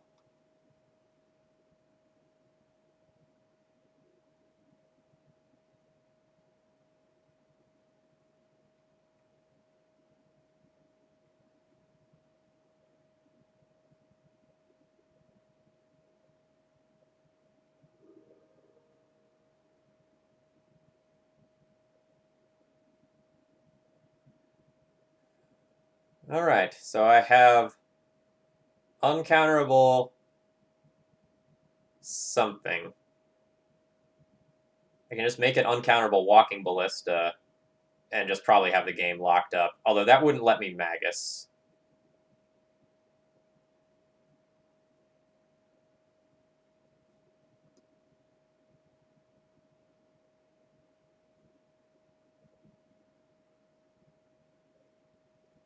Unless they have Fatal Push. If they have Fatal Push, they can live.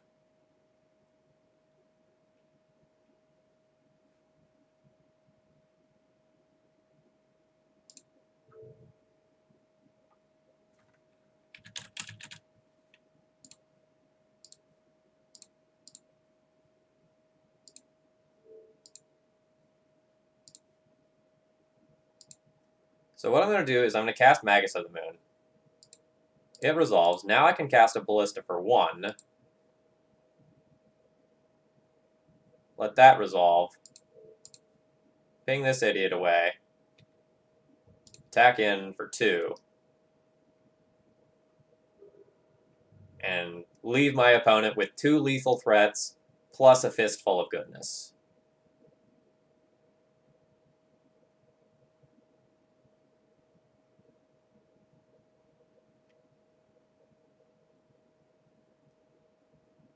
Is that the match? Please tell me that's the match, and that I don't have to do this again. No!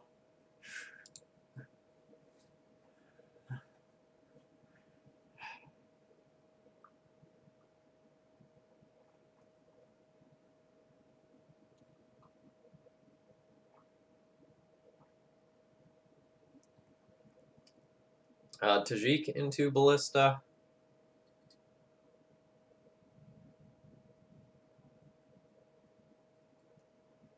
I guess I'd just be attacking with both, prompting the chump block on Tajic. Opponent takes 2, then Ballista.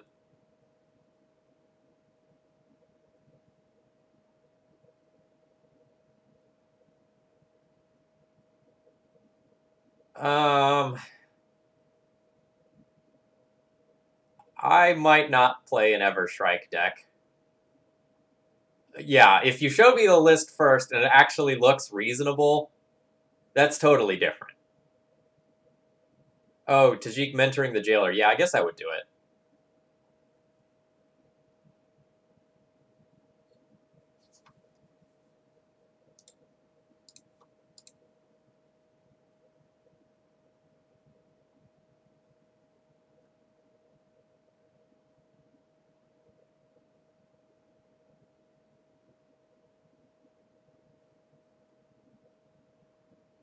Yeah. Bear with 2 guns. That actually looks more reasonable, right? Like I'm playing more good legacy cards there.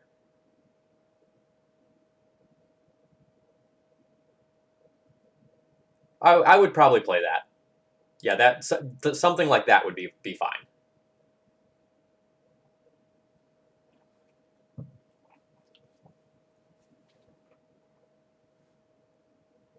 Yeah, Flash of Insight is rough.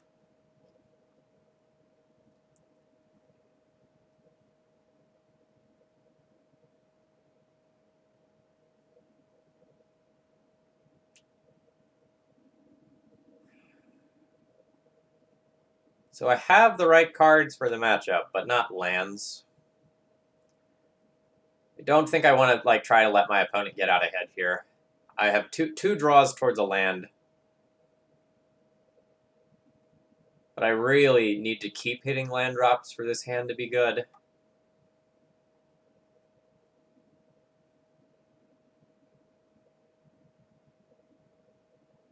I'm going to mulligan this one.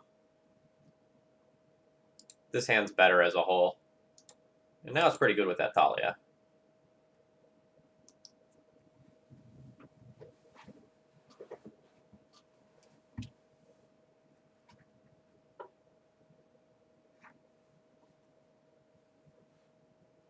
Oh yeah, I'd definitely play Pox. Pox is great. Well, maybe great's not the right word, but enjoyable for 5 rounds for both me and the viewers. I get to make my opponents miserable, you get to watch my misery when things go wrong. It's win-win.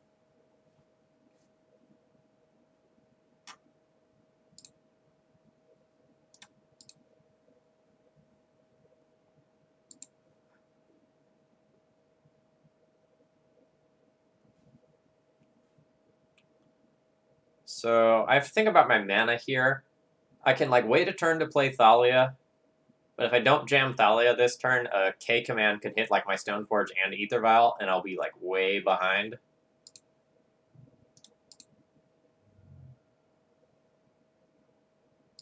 I'm gonna get a plateau with this because I'm somewhat likely to draw a Plains, like more so than a red source.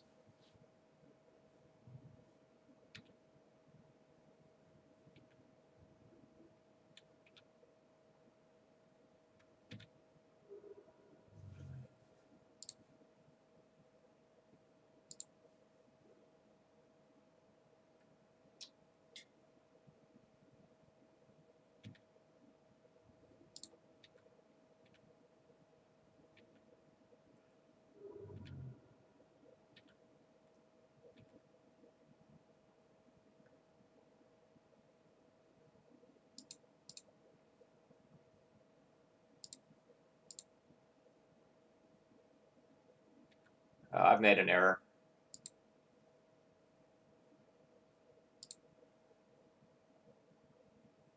I was thinking I was going to like get 2 pieces of equipment with the Stone Forge, but I've boarded out my Jitte. So now I've just kind of telegraphed what I've got going on.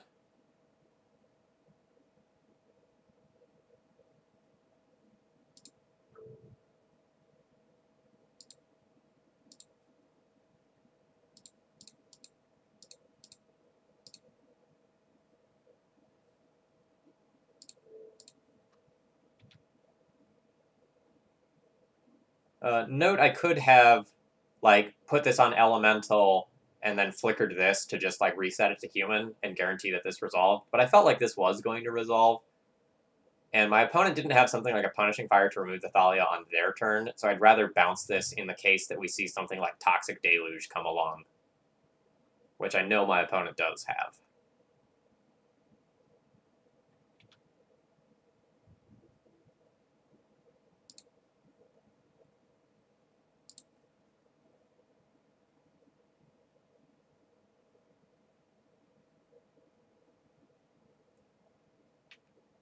I think I fucked up. I think I was supposed to bounce Thalia on my opponent's end step so I could deed away, or like Council's Judgment away the deed.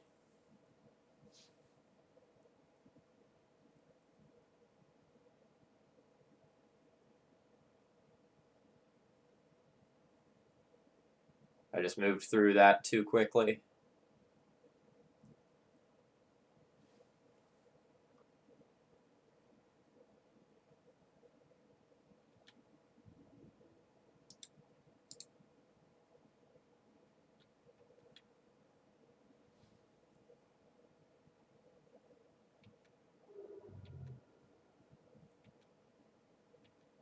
Yeah, I've definitely played badly this game.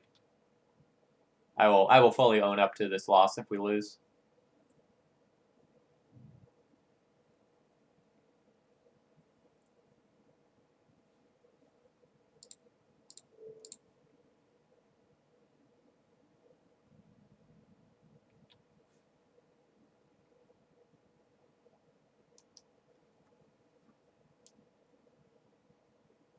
Yeah, this actually ends up working out pretty well.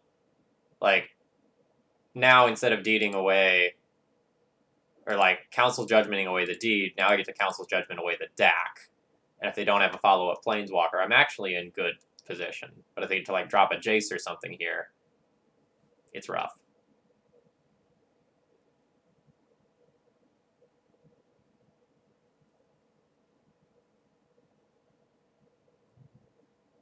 Jazzy, my creatures are going to get blown up by the deed, most certainly, sometime in like that next turn cycle.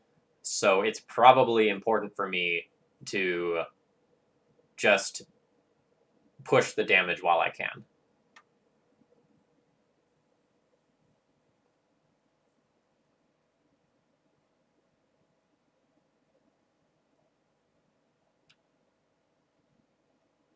So I have 2 choices. I can either like Recruiter for a Revoker, but it's kind of likely to just die.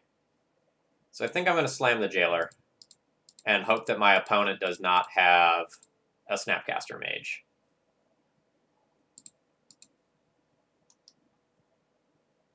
If they have a Snapcaster Mage, like this turn, I'll probably just lose. But otherwise, it's a pretty high upside play.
Alright, it's not unexpected for our Revoker to die.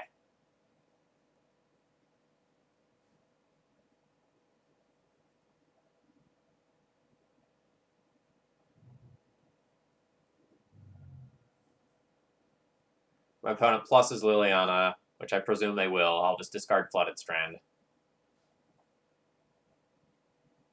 Alright, they have 3 Planeswalkers.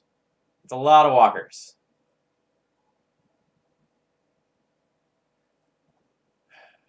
Rough. Rough.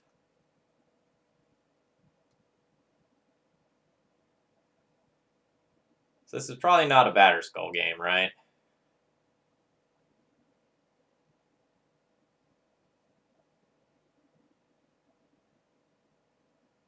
Yeah, about a third of my content is D&T. I do a lot of donation deck lists.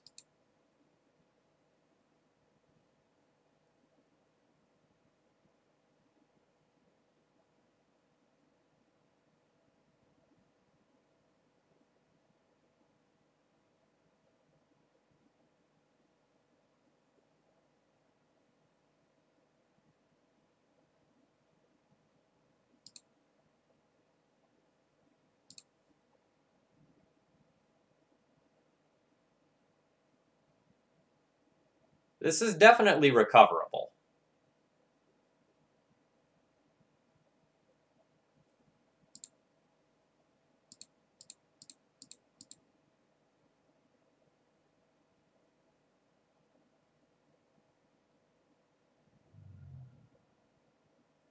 Ugh.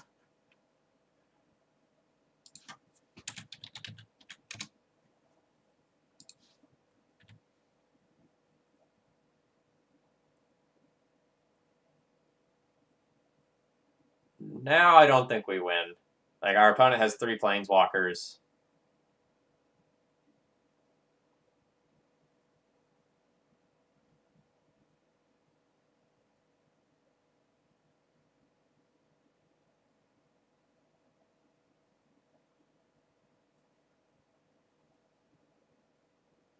Is there anything that gets me out of this now? Like, my opponent gets to, like, Brainstorm Lily, Dak.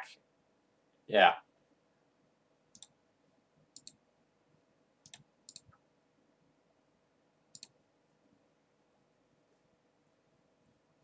So, I've made some adjustments. The initial idea for this deck list was by Michael Olson.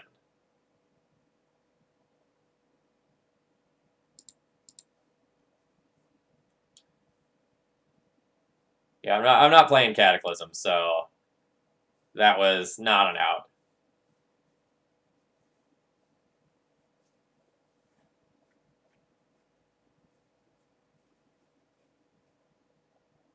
Yeah, there's a series of other problems, right? Like, because, like, assuming the sword lives, I get to kill one of, like, Jace, Lily, Dak, or Notion Thief.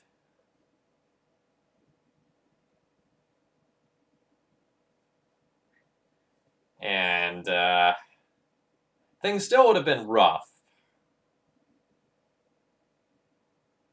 But it would have been surmountable.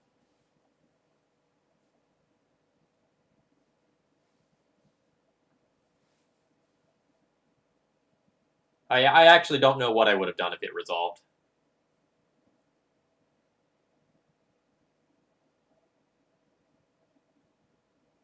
I guess I can't actually kill Dak that turn.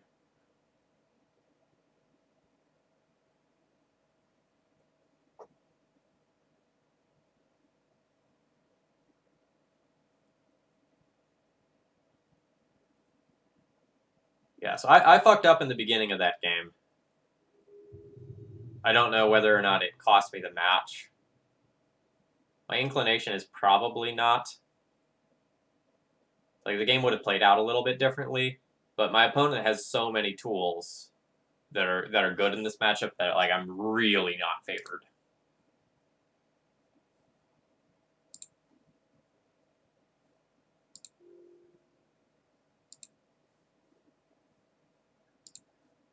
Alright, so this is the weird Storm player, right? where every time they play, there's some, like, bullshit sideboard card that, like, clearly shouldn't be in the deck, but then, like, manages to beat me anyway.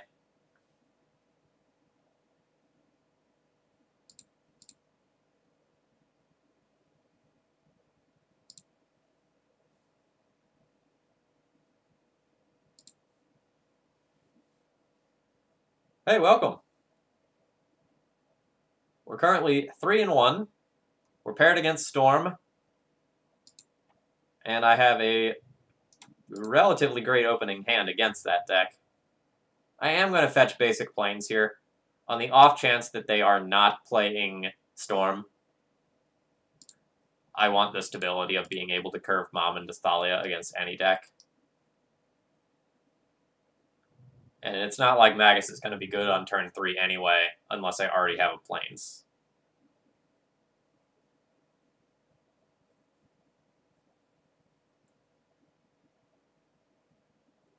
Yeah, Stryfo's deck outvalues pretty much any fair deck in the format.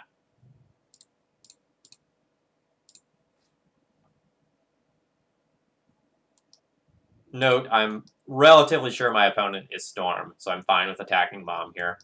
If this was like a paper tournament and I didn't know what my opponent was playing, I wouldn't make this attack.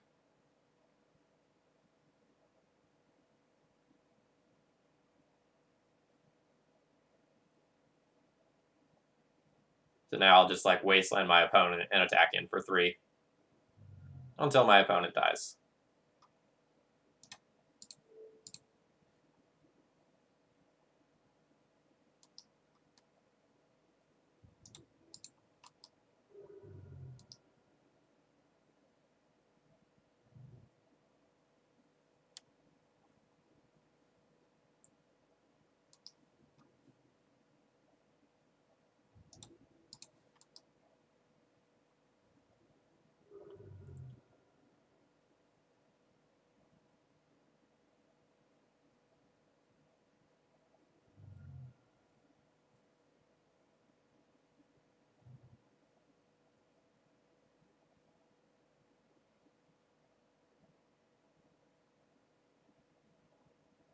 Stryfo's like Dak Faden, Jace the Mind Sculptor, Punishing Fire, Baleful Strix, Snapcaster Mage, Culligan's Command, Trade Binder pile of a value deck. Notion Thief's in there too. Like, if you were to give it a name, it's probably like Punishing Dak.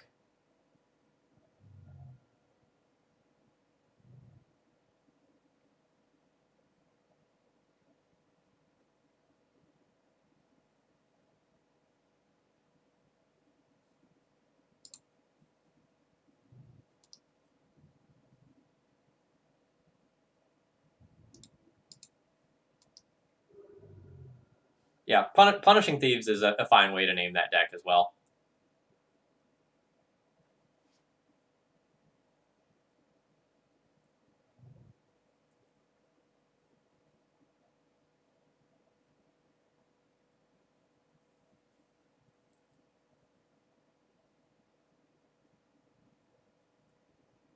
Yeah, you won't get these middle of the day streams too often, but I'm happy you get to catch me live. This is like snow day number 3 here. All right, opponent might have to go for a baby tendrils in order to stay alive.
So I can Swords to Plowshares my Thalia, go back up to 3, and then still die.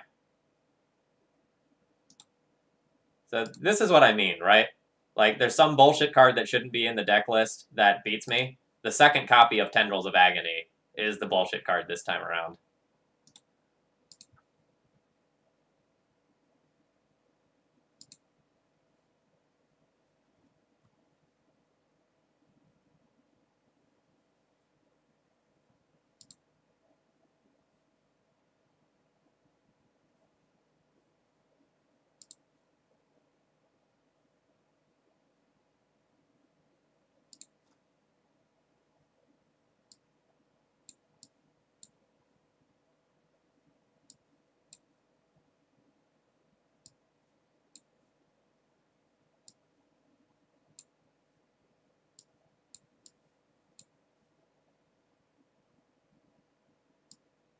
Alright, so I'll go Swords out, Jitte out, these 4-drops out. They don't really need to be in the deck list. Goblin Cratermaker. Oh, actually, Goblin Cratermaker can blow up artifact mana.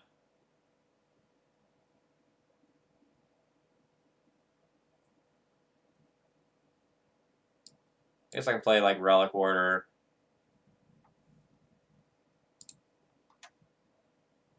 My opponent... Looking at my opponent's last deck list, they were playing with Pernicious Deed, if that gives you any idea of the BS that I put up with every time I get paired against this player. It's like, that, I think, clearly should not be in the deck list, but here we are.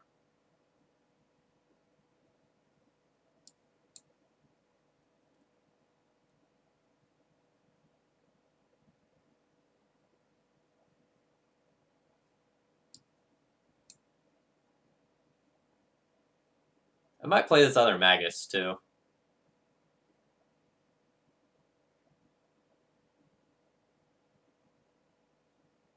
Yeah, note that, like, I'm not actually hating on this, like, player specifically. It's just, like, I'm used to making decisions that are based on, like, the stock deck list, and I take all of these lines that are, like, 100% chance to win against the traditional deck lists, and then it's like, oh, I have this fling, and you're dead! What? That's my complaint here. It's not against the player. Like, they're very clearly a great player. I don't know them personally, but just the number of, like, head-scratching, like, what are you doing moments I've had playing against this player are absurd.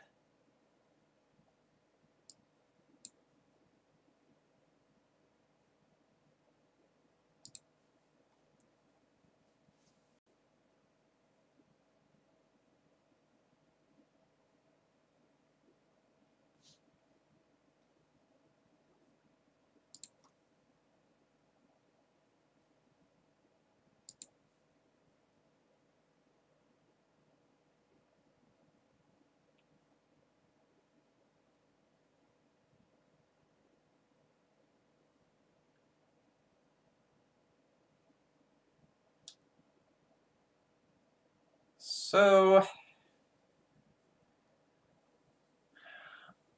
I can play Chalice on 0, and if I do so, I decrease the chance that I will just get turn 1.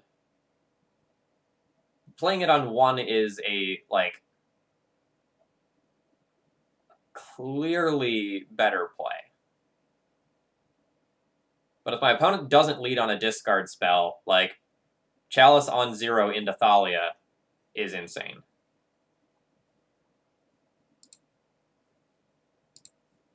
I think both lines are totally reasonable.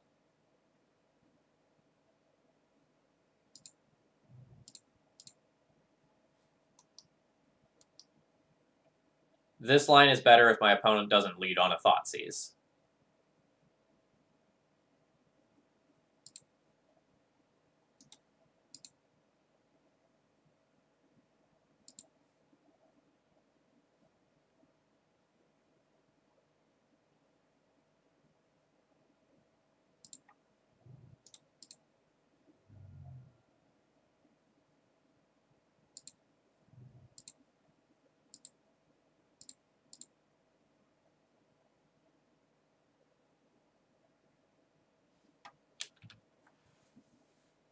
It's not a clear-cut decision. There is not a right and wrong here. You have to like mitigate the. That's not maybe the right way to phrase it. You have to consider your opponent's chances of turn one-ing you versus the chance of having a more impactful turn two play.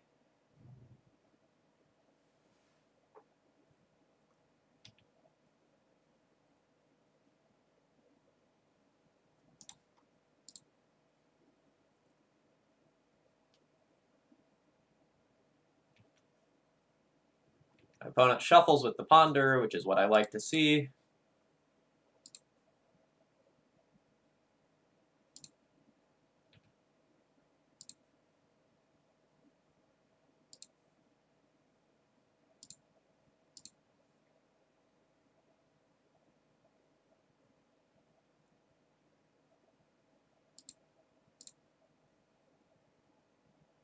Just going to set it up so I get blown out by Massacre a little bit harder.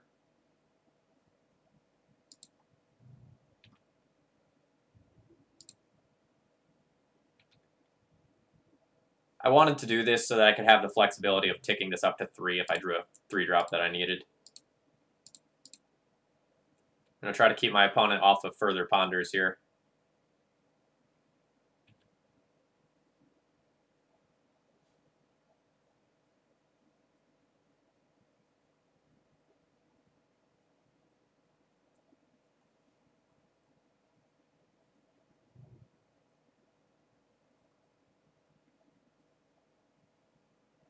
Goodbye, cat. So I have my opponent on a 5-turn clock if I attack with these. A 4-turn clock if I'm attacking with everything, but that doesn't really seem safe.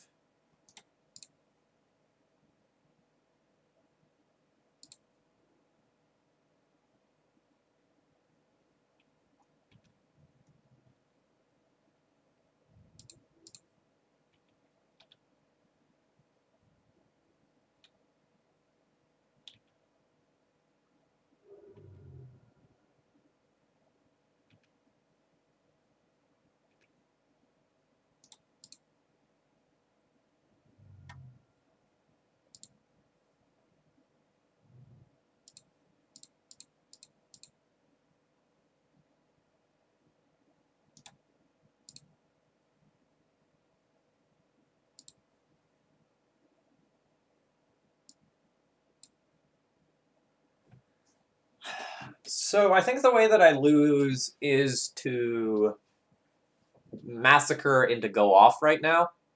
So I'm just going to get a redundant copy of Thalia and keep this Vial on 2.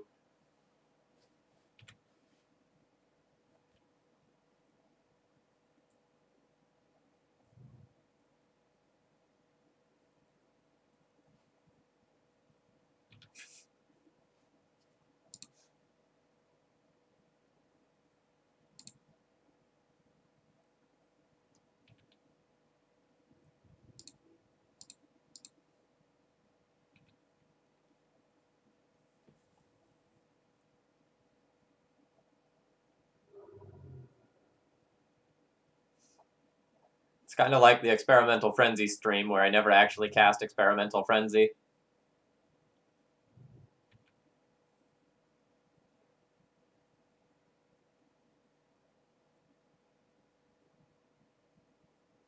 Abrupt Decay on the Vial.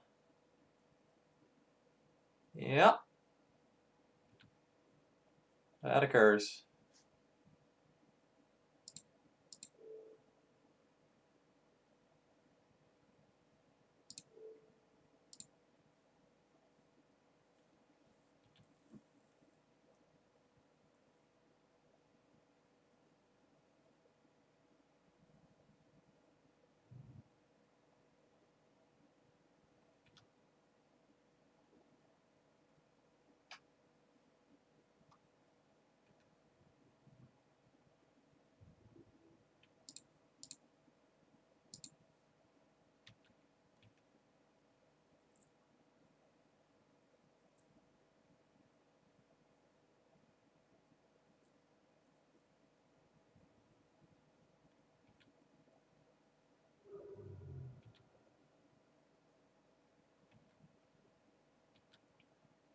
So I have lethal on board even with a mom held back.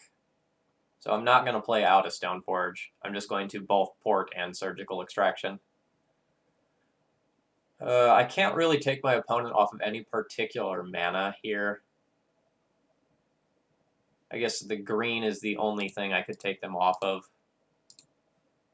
So I will do so.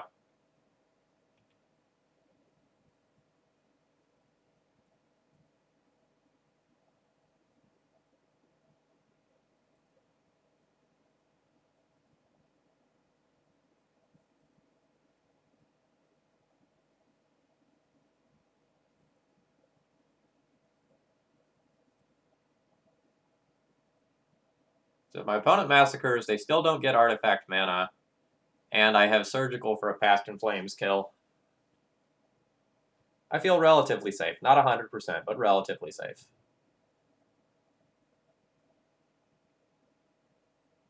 See, here's the Caracas that doesn't really belong in the deck.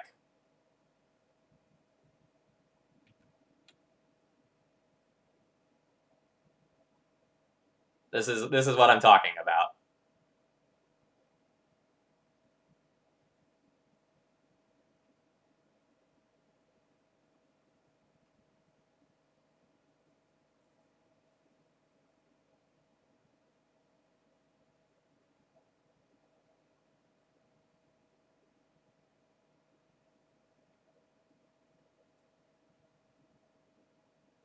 So there's exactly 7 cards in Graveyard.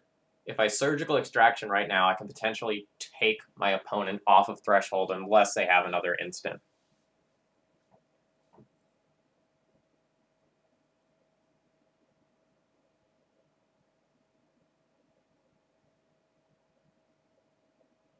But I don't think I'm going to do that. I think I'm much more likely to lose to some random, like, Past in Flames BS later down the line.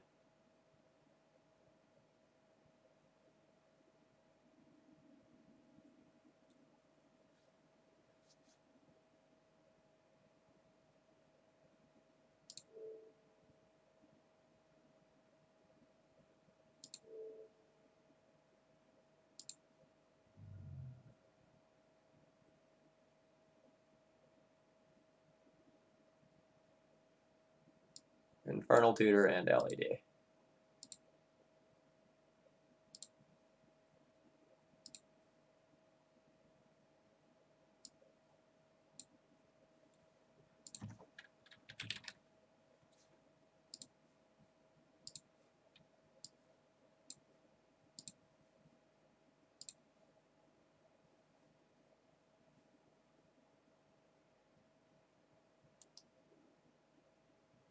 Now my opponent will just, like, play out their LED and, like, massacre, I guess.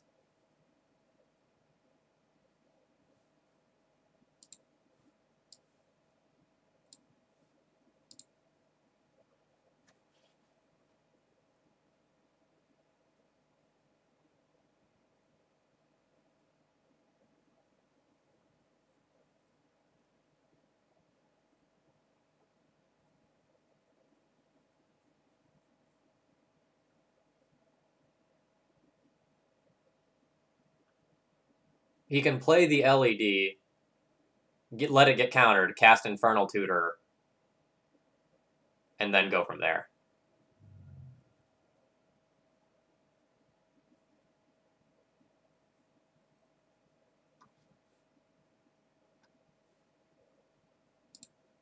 Yeah, big difference between play and resolve, right? Alright, so I've confirmed that these Pernicious Deeds are here. Maybe that means I'm supposed to bring in Council's Judgment.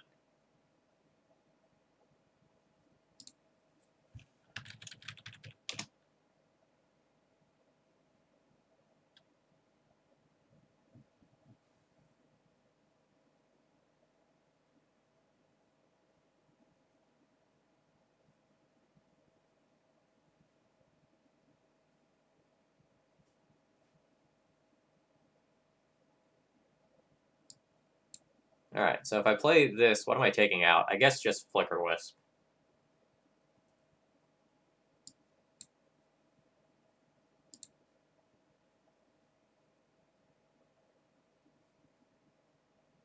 Yeah, Surgical Extraction is not a good card against Ant. It's one of those cards that you, like, bring in because it does something, but you don't expect it to actually, like, truly matter.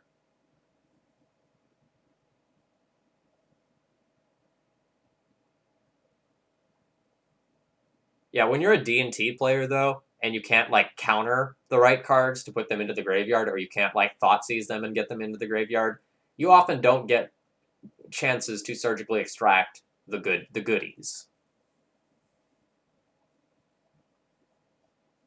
Like, say, Surgical Extraction is much better in a Delver deck in a matchup like this one than in D&T.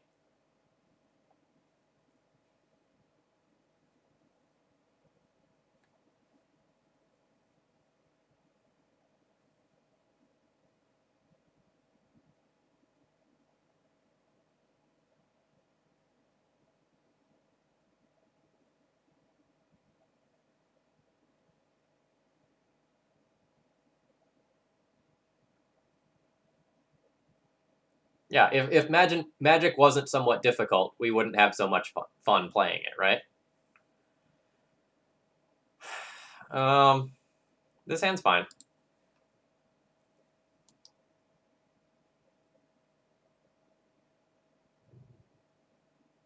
Not great, but fine.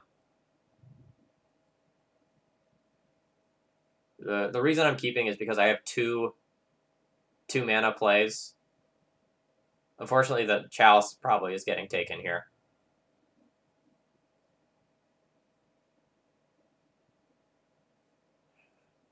Do I want a mana reset?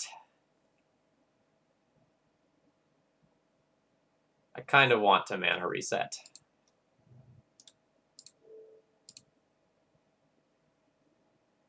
My opponent fetched C on the first turn, which probably means one of two things. Either they have a lot of lands and it's a bait for Wasteland, or they need both blue and black with that card, so they have to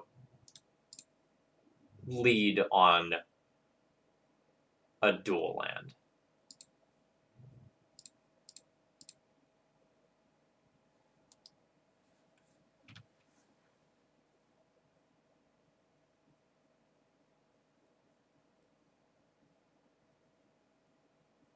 So we are playing Red-White Death and Taxes versus Ant.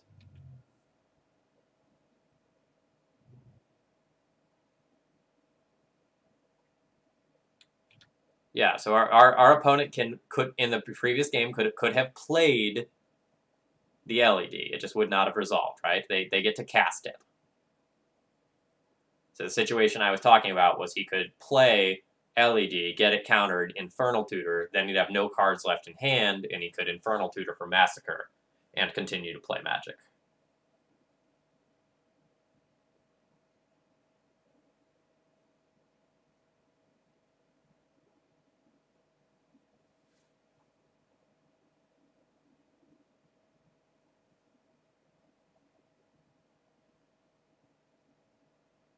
Alright, our opponent takes the Stoneforge.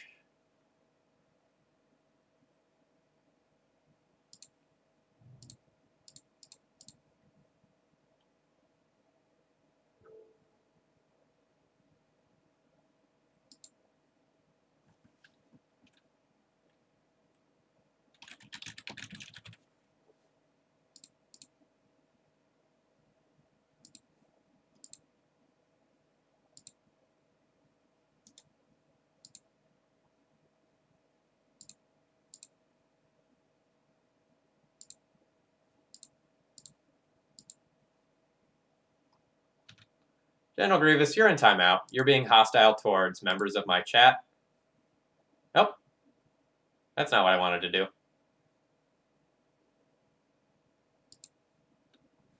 And you're also wrong. So why don't you use this time to look up rulings on Chalice of the Void and what the terms cast and play mean in the context of Magic.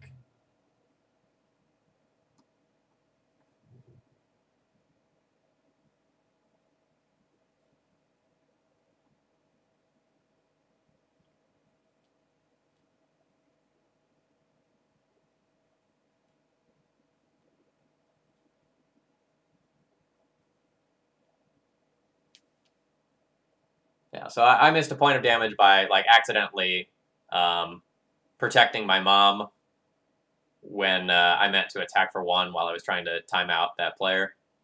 But I don't think that 1 point of damage matters here. My opponent just, like, creates infinite goblins, and I probably can't win.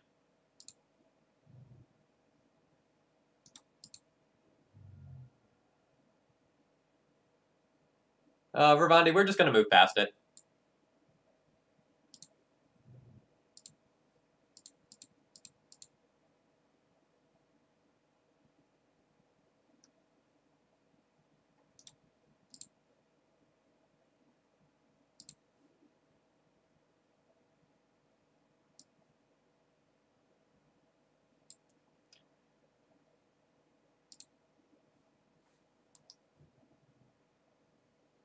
No, the 7's fine. Like, we kept a 7-card hand that had 2 pieces of disruption. We can't ask for much better than that.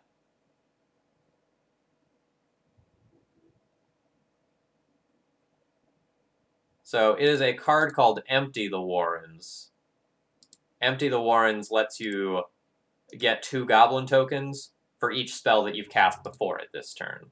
So my opponent just plays a bunch of cards that produce mana and then makes a bunch of Goblins.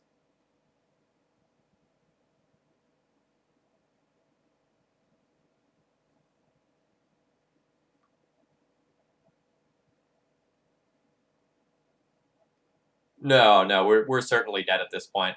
I don't have anything like a Goblin Sharpshooter or is it Staticaster or anything like that to just wipe the field.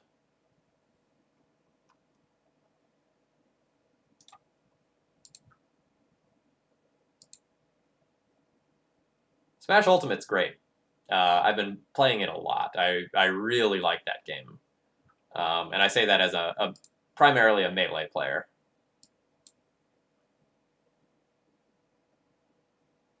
It's really a coin flip bear with 2 guns. But again, I would have won against any normal Storm player in all 3 of those games, right? The only reason I lost game 1 is because my opponent had double tendrils.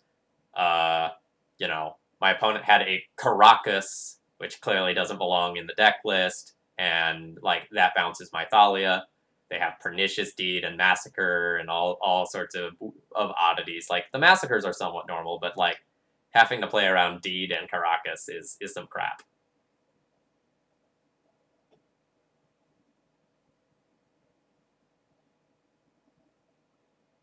Just because I lost doesn't mean the keep was wrong.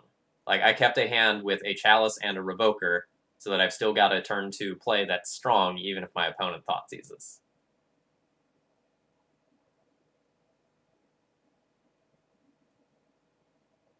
Alright, so let's break down this deck list and the cards that we tried out. So, Goblin Cratermaker was really good in round 1 of this league, where my opponent played a sneak attack and then basically conceded. Presumably, this was stopping an Emrakul. I don't know for sure, but presumably. Magus of the Moon got us a free win or 2. We never cast the Tajic. Generally speaking, I don't know that this is, like, better than other beaters that I could be playing, like Hallowed Spirit Keeper or Mirren Crusader, but it's something that's worth trying out if you're splashing red. Yeah, like, without having this in play, I can't really say, right? Like, I didn't get to see the Mentor in action to see how impactful it truly was. So it's hard to say.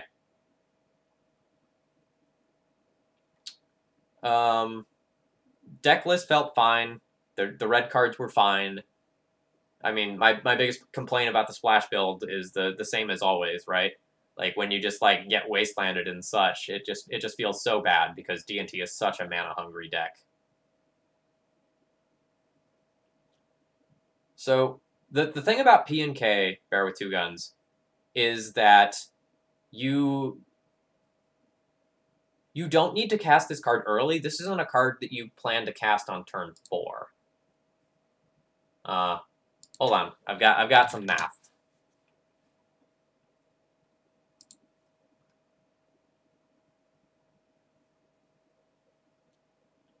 So in order to cast this card on turn 4, 89% of the time, which is like the same chance you have as like casting a Flicker Wisp on turn 3, you need to have 15 sources, and I only have 11. So at 11, it's about 79% to be able to cast it on turn 4, or Violet in on turn 5, I believe. And that's pretty good. But in the matchups where you want it, like, you want this really late, right? Like, against your things like Miracles and Grixis Control, where it might be like turn 8 or 9, where you really want to like tutor for this card and then play it. And by then, it's relatively safe that you'll have the mana needed to do it.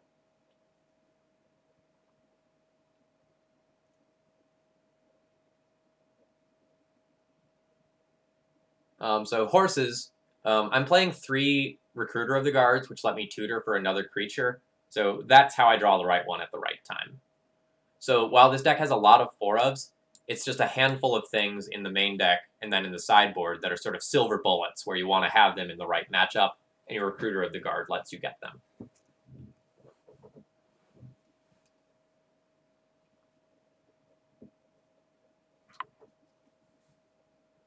All right, so overall verdict on today, I would definitely try something like this again. Like, I don't feel like I was overall, like, overwhelmingly disadvantaged by splashing. Magus of the Moon definitely felt like a great card to have access to. It was a stressful card for my opponents to be playing against. Yes, there is a Legacy League right now, so if you're having trouble finding it, it is called Competitive Legacy League, and in order for you to find it, you do need to have a Legacy deck list, I believe.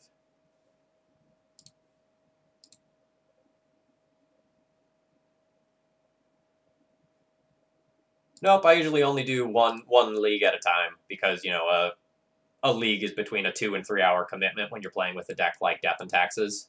So that's probably all we've got for today. I do have a couple more things to say, and then I'm gonna go ahead and host to someone else and try to send you over to some more Legacy content. Okay. If I was going to change anything, would I change anything? So, like, if I was going to play this again, would I want to make any changes? I don't know that something like a Cunning Spark Mage is good right now. In the last game, it would have been a nice tutor target to be able to answer those goblins, but, like, we shouldn't think about the exact situations that we've lost to. More generally, I don't know that a Pinger is fantastic in the metagame right now. I don't really know that there was anything that I really, really wanted that I didn't have access to. It's possible that 3 Goblin Cratermakers was too many, and I kind of hinted that that might be the case at the beginning of the stream. So if I was going to make any changes, I'd probably cut 1 Cratermaker to fit one other, like, Silver Bullet card into the main deck. Or maybe even play a second Magus of the Moon.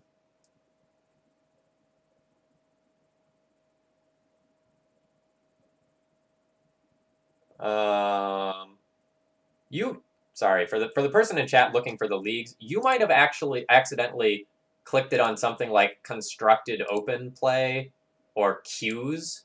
You might be in this box over here instead of in leagues, this box over here.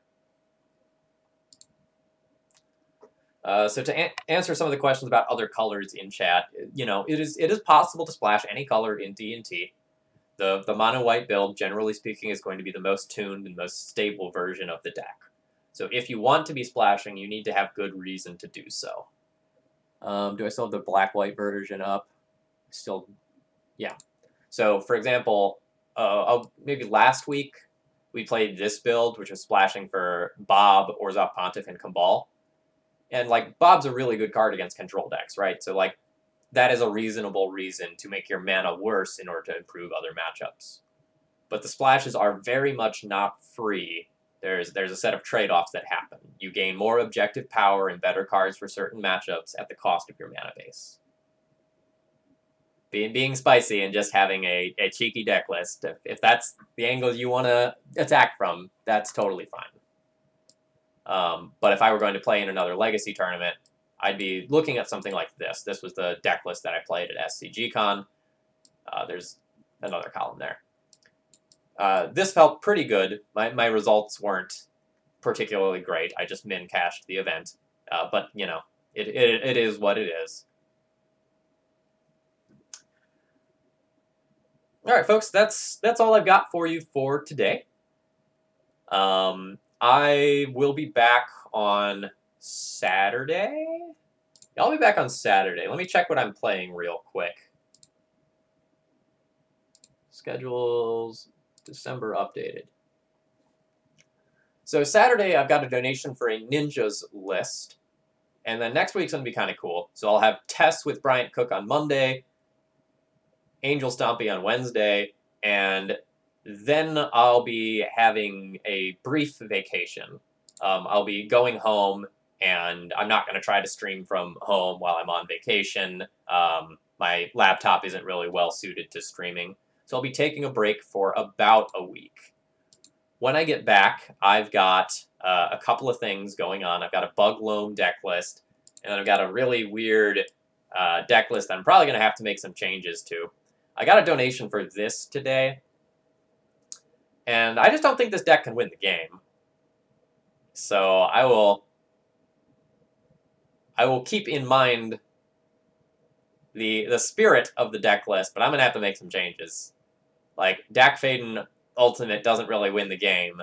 2 Walking Ballistas, that's not enough to win the game. But I will keep the spirit of the deck list in mind, and I will create some sort of, like, mana denial, control-y deck that can do something. But this doesn't win games of Magic, and I'm not going to play something where I'm just going to get brutally slaughtered, but I'll figure out what to do with this deck list.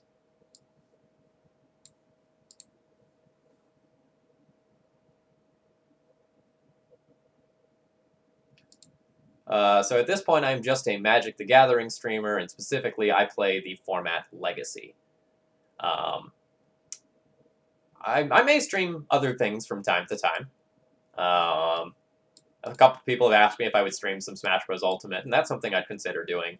But, you know, I am at heart a Magic the Gathering player, and that's what this stream is going to be based on. Alright, so if you enjoyed today's content and you haven't followed already, please consider it. I'm doing Legacy content 3 times a week, including some awesome guests. So I think I hit my next donation goal today. So I will have to go and set up another guest stream. I've offered a few invitations, so I just have to go and get them scheduled. So expect to see another guest stream in the beginning of January at some point. Alright, I can answer that real quick. Alright, so as far as Smash Bros. Ultimate goes, right now I've taken a liking to King K. Rool, Richter, Ridley, and Inkling. But, like, the game's so new that, like, even playing as much as I have, I've only played some of the characters just a few times. So the game is young. But generally speaking, in the past games, I've liked playing with, like, Sheik in Melee, as well as, like, Dr. Mario, Donkey Kong, Falco, and Marth. Yeah, I play a lot of Donkey Kong in Melee. The like, grab, throw up, headbutt, headbutt, headbutt, headbutt is great, and walling with back airs is great. And then in Brawl, I mained Falco, and basically only played Falco the entire time that I played. Falco is just really good. Although, like, I played a little bit of the other characters as well. In Smash 4, I mained Peach, but I only played that game for about 2 months. I played it super seriously, played a lot of online, and then I just lost interest and kept playing Melee more. And, like, I play Melee, like, every week. I've got a friend, my friend Carrie and I, we play about once a week. You know, we'll get together after work one day and just play for a couple hours and then, you know, have dinner or hang out or something. Yep, but that's probably what I'm going to go do now. I'm going to do some of my chores and then play some more Smash. So I'm going to call it here. I'm going to see who I can host. Oh, I'm going to host White Faces. This deck is going to be really cool. He's messing around with Buried Alive Arc-like Phoenix. Alright, so I'm going to go ahead and call it here. Good night, folks.